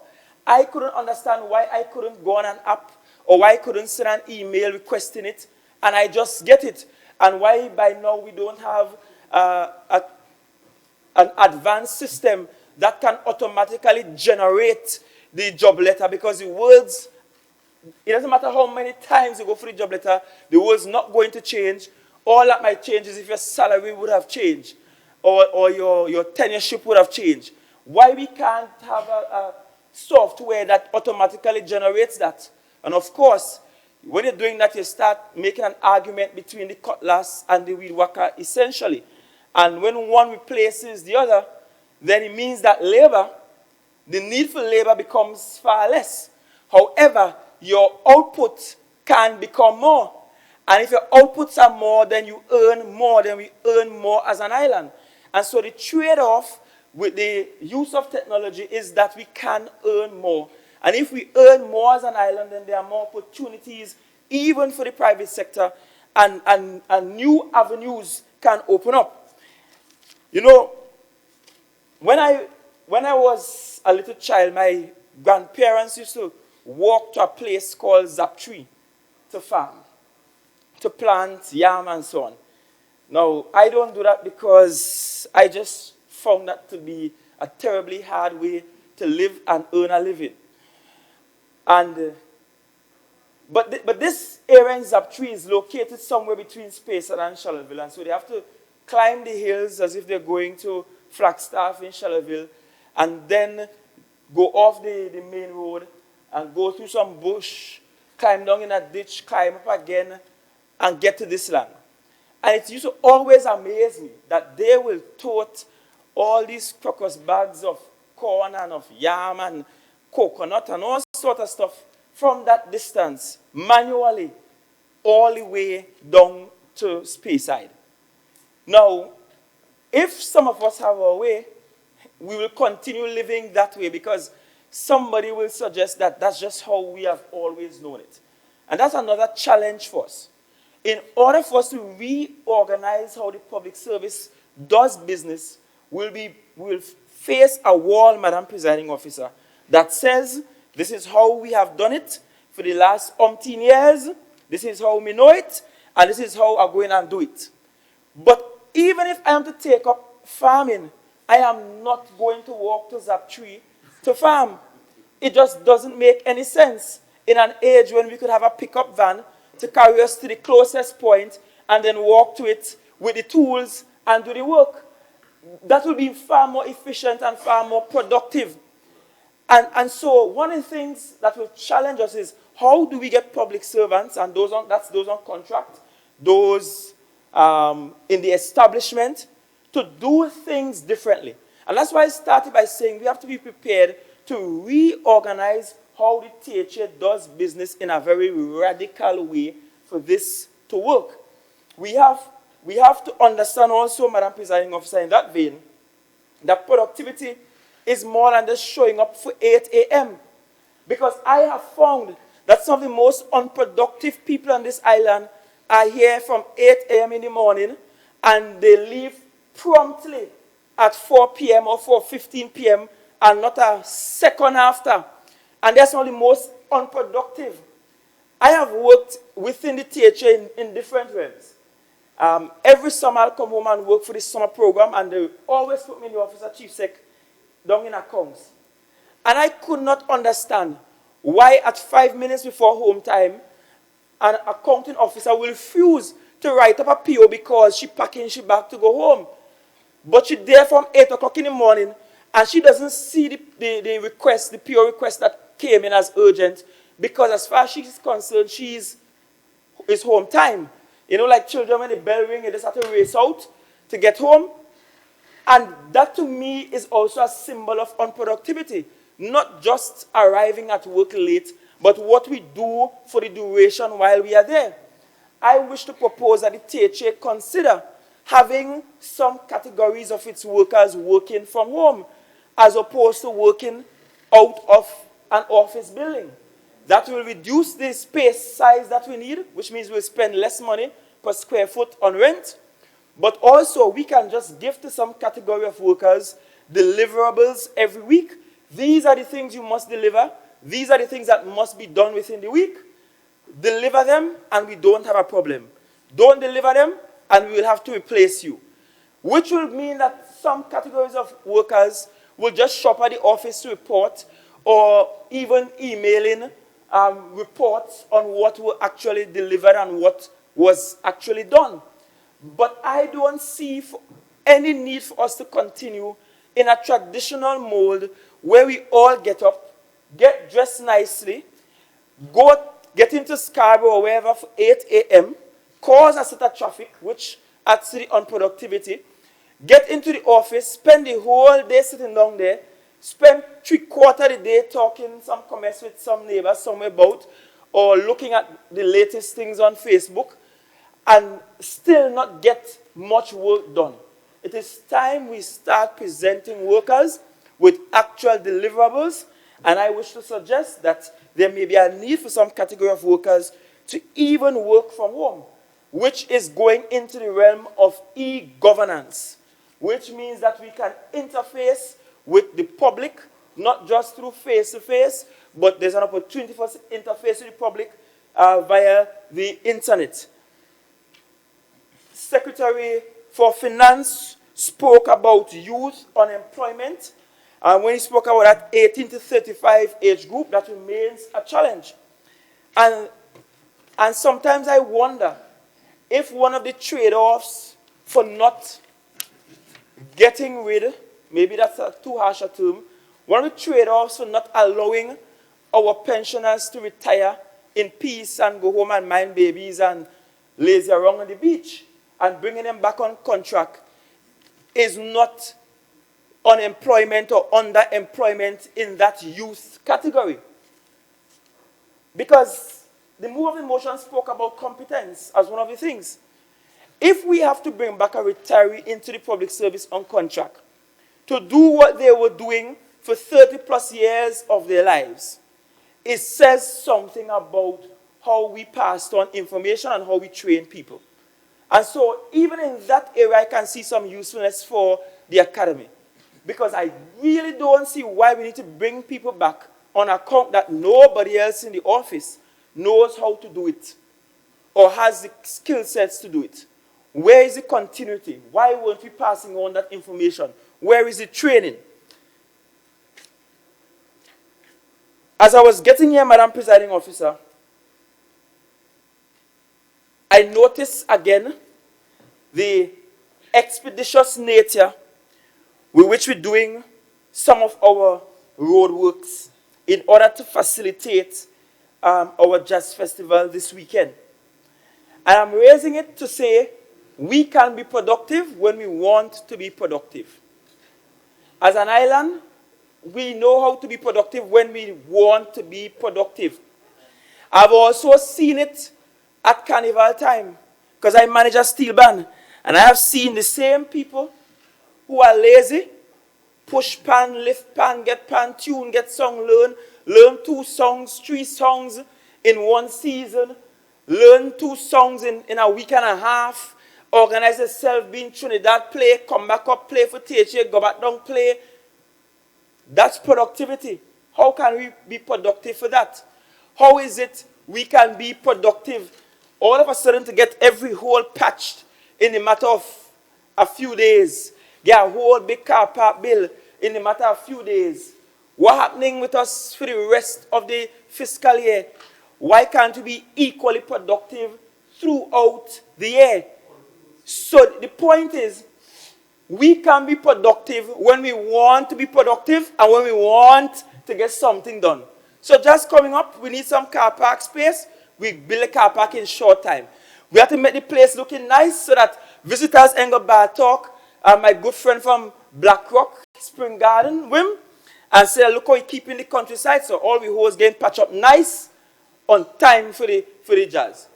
In other words, we can be productive when we want to be productive.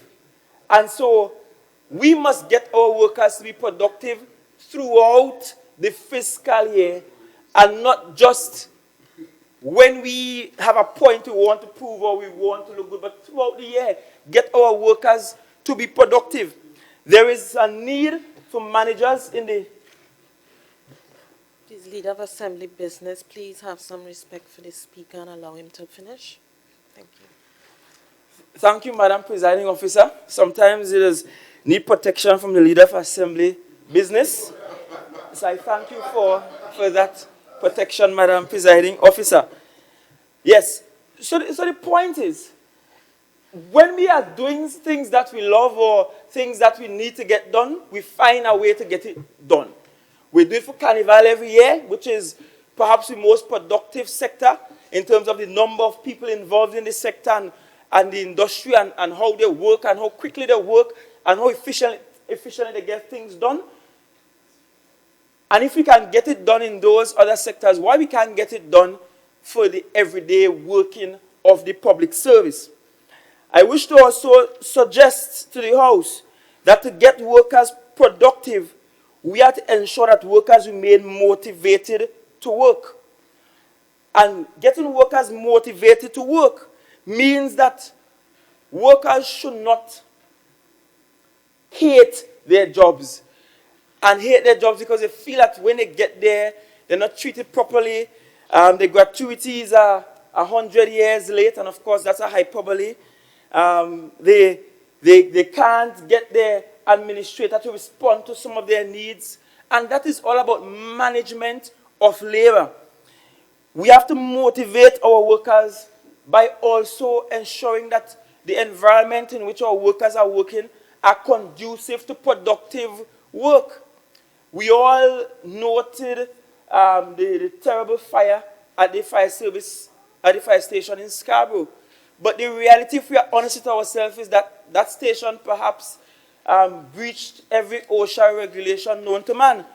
If we are honest with ourselves.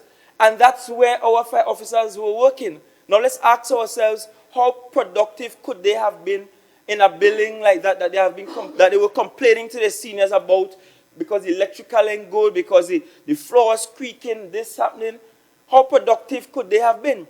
And so one of the things we also have to look at is ensuring that the environment is conducive to productivity.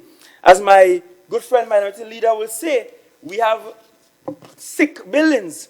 And if you have sick buildings, then you will eventually have a sick labor force. I felt the need to inject that.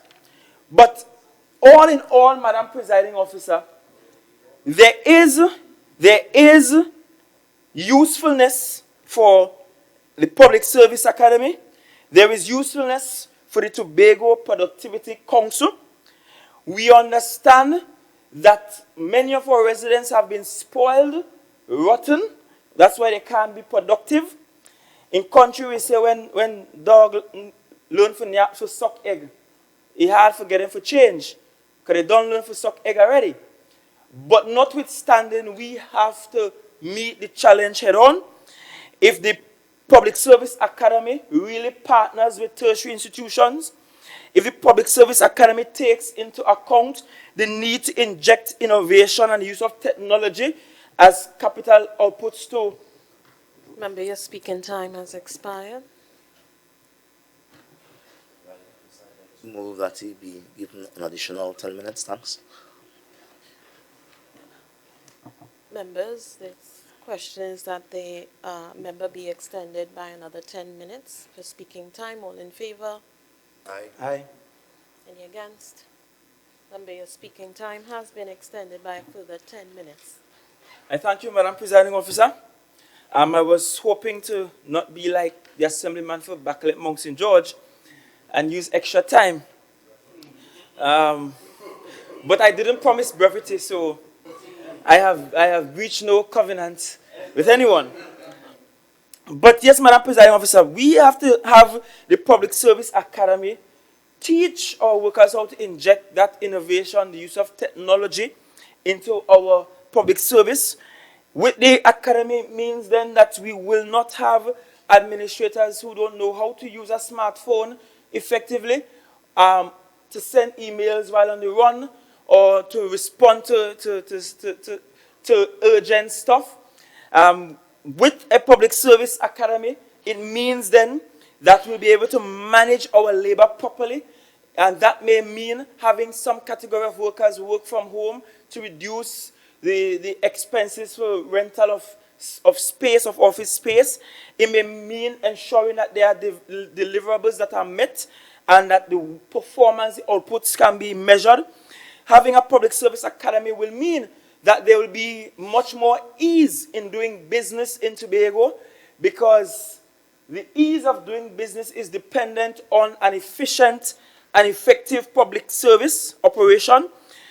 It will also mean that more Tobagonians will find their way leading the Trinidad and Tobago public service if we do it well. It will also mean, Madam Presiding Officer, that our public servants in Tobago will be above those in the Caribbean if we do it well.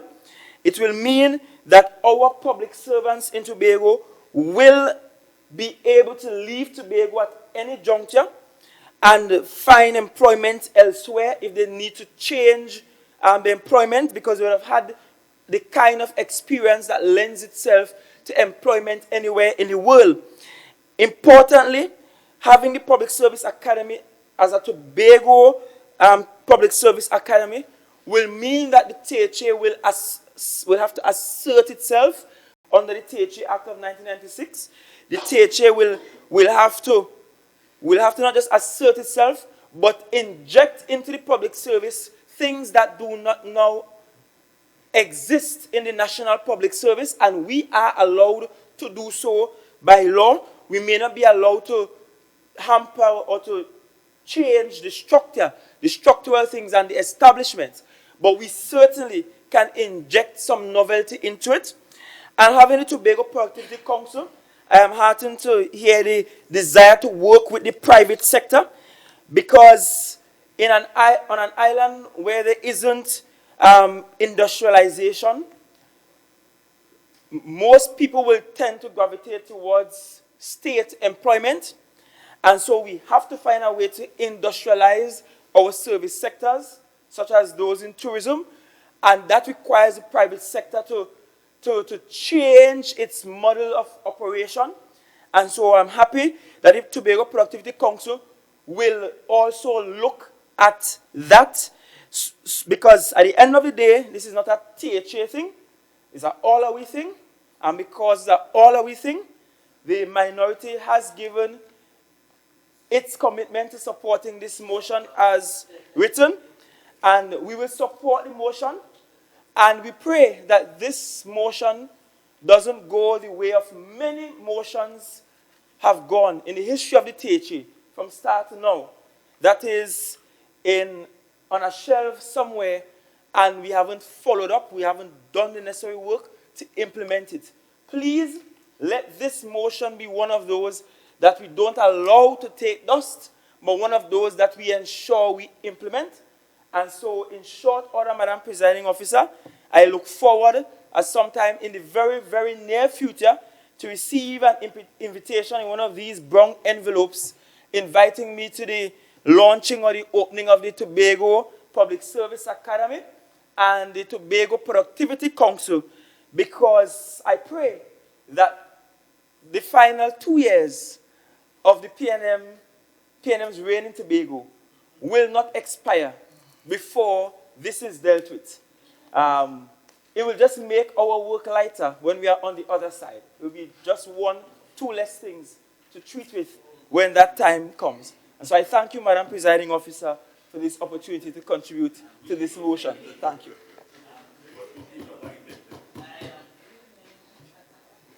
Deputy Presiding Officer.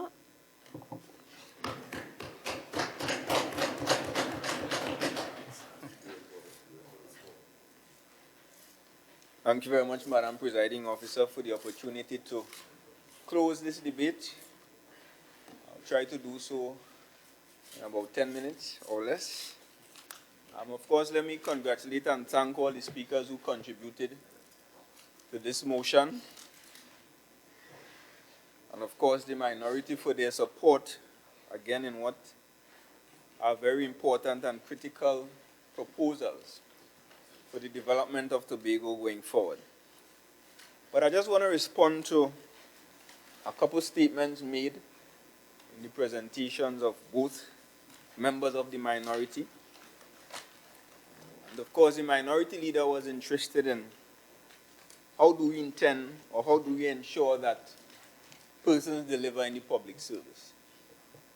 And I want to suggest again that these two,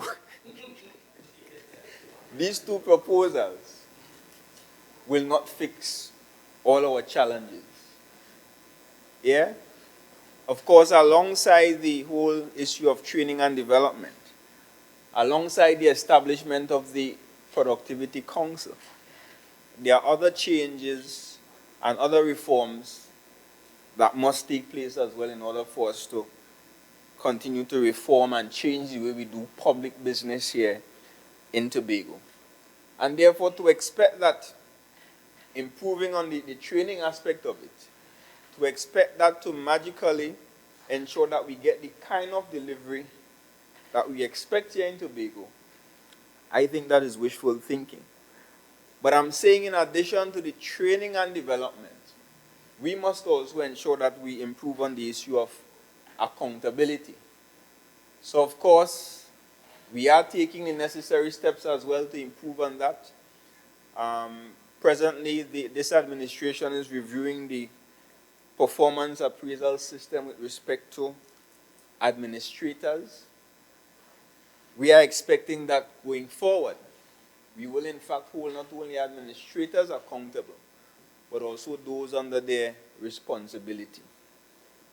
So, of course, this particular proposal, Minority Leader, would not fix all the challenges all at once.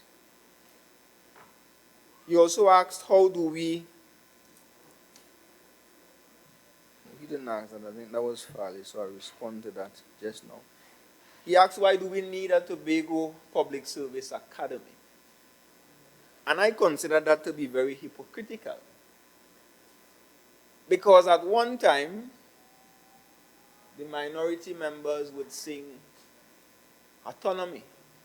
They would sing the song of self-reliance. But interestingly, today, the Minority Leader is suggesting that because there is already a public service academy in Trinidad, that the Tobago House of Assembly must continue to rely on those services and not seek to establish our own system so that we could give the kind of training that is required to our people here in Tobago.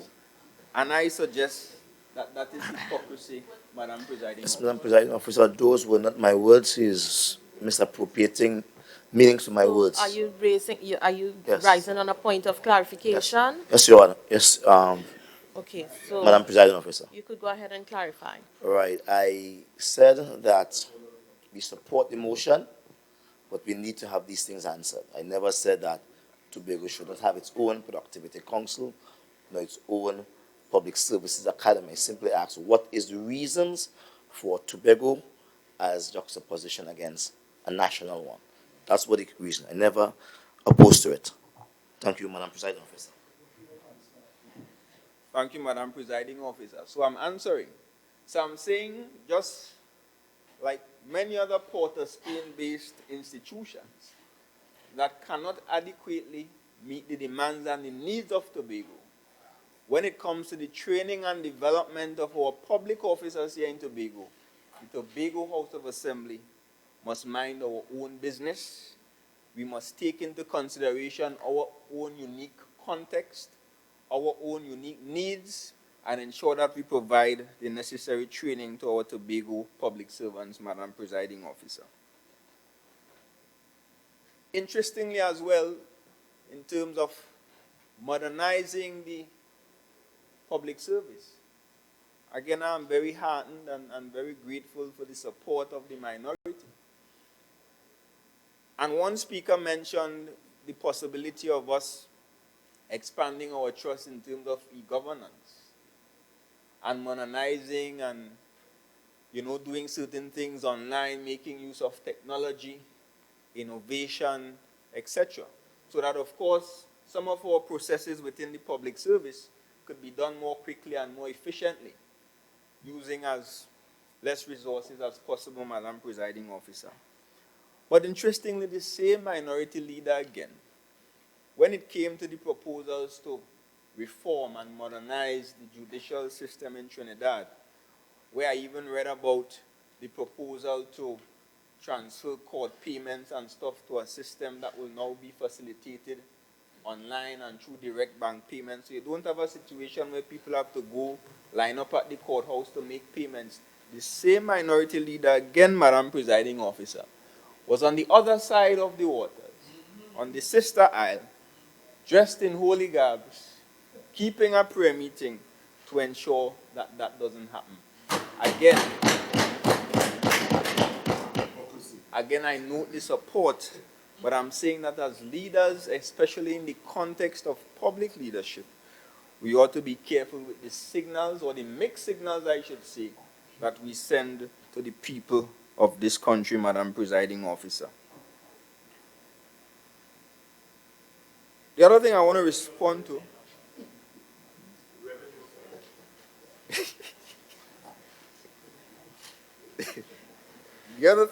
respond to Madam Presiding Officer, in terms of, I want to respond to the member for Palatovia Lansom Speyside. Because he is correct when he said that as a people we are productive when we want to. When things benefit us, we tend to be productive. But I want to add to that by saying we are also productive when we have to, when there are consequences attached. And I'm saying part of the problem, especially in the public service, is a lack of consequences for actions or lack thereof. And therefore, people tend to believe, because it has been happening, that they could continue to do what they want, don't meet deadlines, don't come to work on time, or don't come at all in some cases, and there will be no consequences. But I want to put all of us on notice as an island, and especially those engaged in the Tobago House of Assembly, that the days for the acceptance of that kind of behavior are numbered, and the number is very small.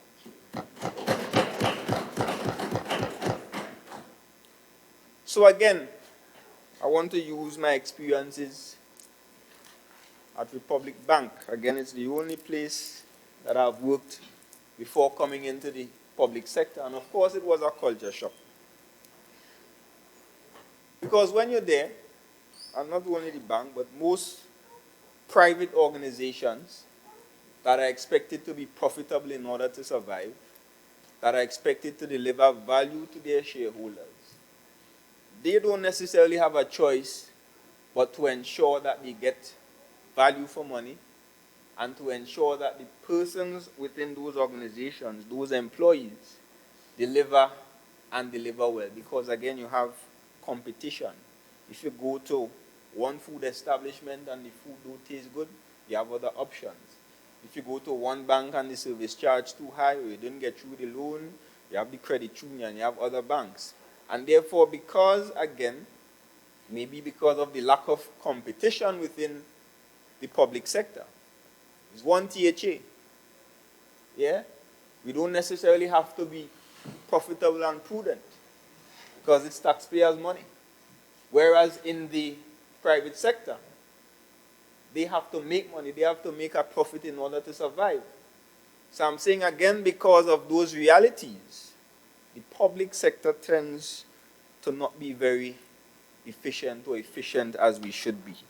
But I'm saying this administration, we intend to undertake the necessary reforms to ensure that delivery of public services to the people of Tobago is improved significantly, Madam Presiding Officer. But of course, change is a process. And, you know, before getting into politics, I used to sit at home and wonder why certain things can't happen. Why it's so hard to pave a road or fix a pothole.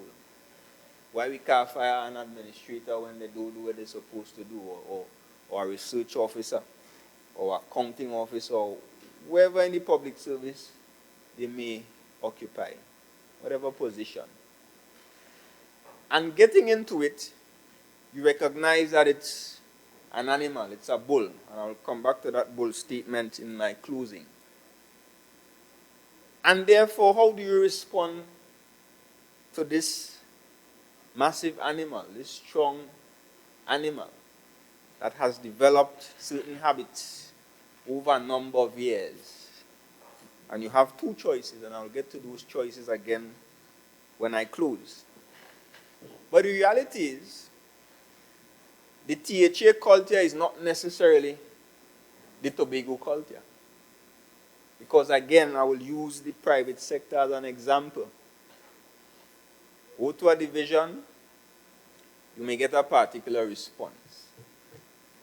Go to banks, insurance companies, same Tobagonians, not aliens, not foreigners, same Tobagonians, people born in Tobago, raised in Tobago. They get to work on time.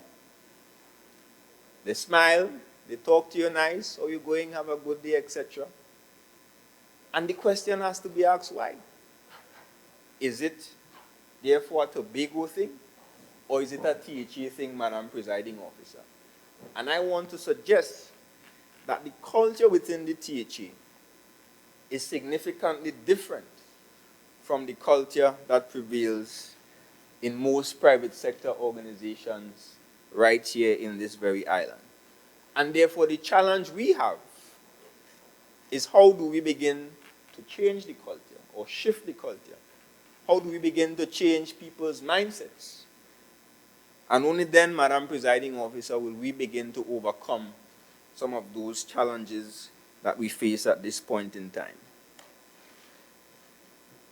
So in closing, I'm saying again, shift the culture, change the mindset, and eventually we will address all these challenges, productivity challenges, delivery challenges, and developmental challenges, Madam Presiding Officer. So in closing, as I said a short while ago, the THA, this is my first closing.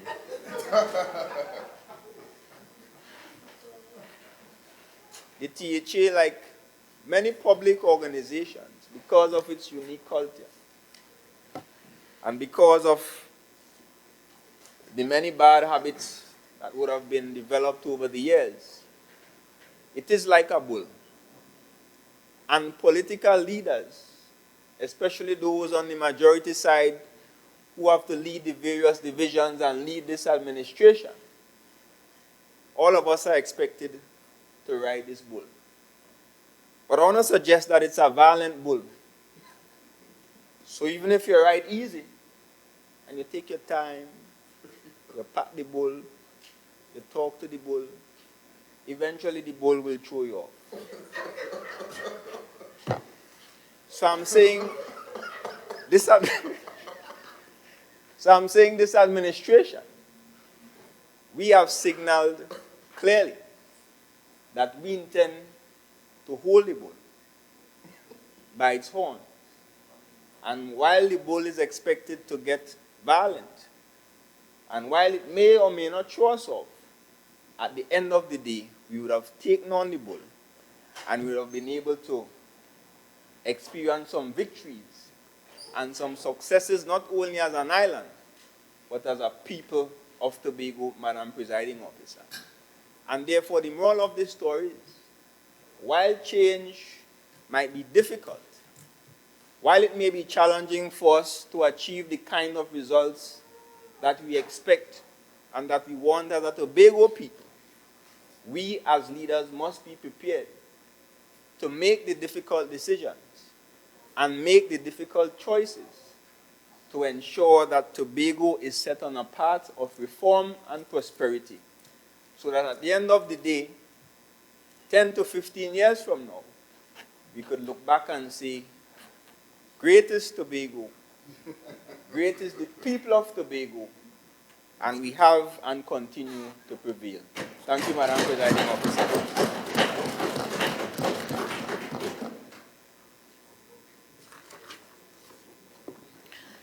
Members, the question put, whereas by virtue of the Tobago House of Assembly Act 40 of 1996, The Tobago House of Assembly is responsible for the delivery of public goods and services on the island of Tobago. And whereas an efficient and effective public service is viewed as critical to the development of our island, be it resolved that this House support the call for the continued transformation of the public service in Tobago to one that promotes service excellence, efficiency, accountability, professionalism, and competence. And be it further resolved that this House support the efforts of the Executive Council to establish inter alia a public service academy and the Tobago Productivity Council. All in favor? Aye. Any against? The motion is carried.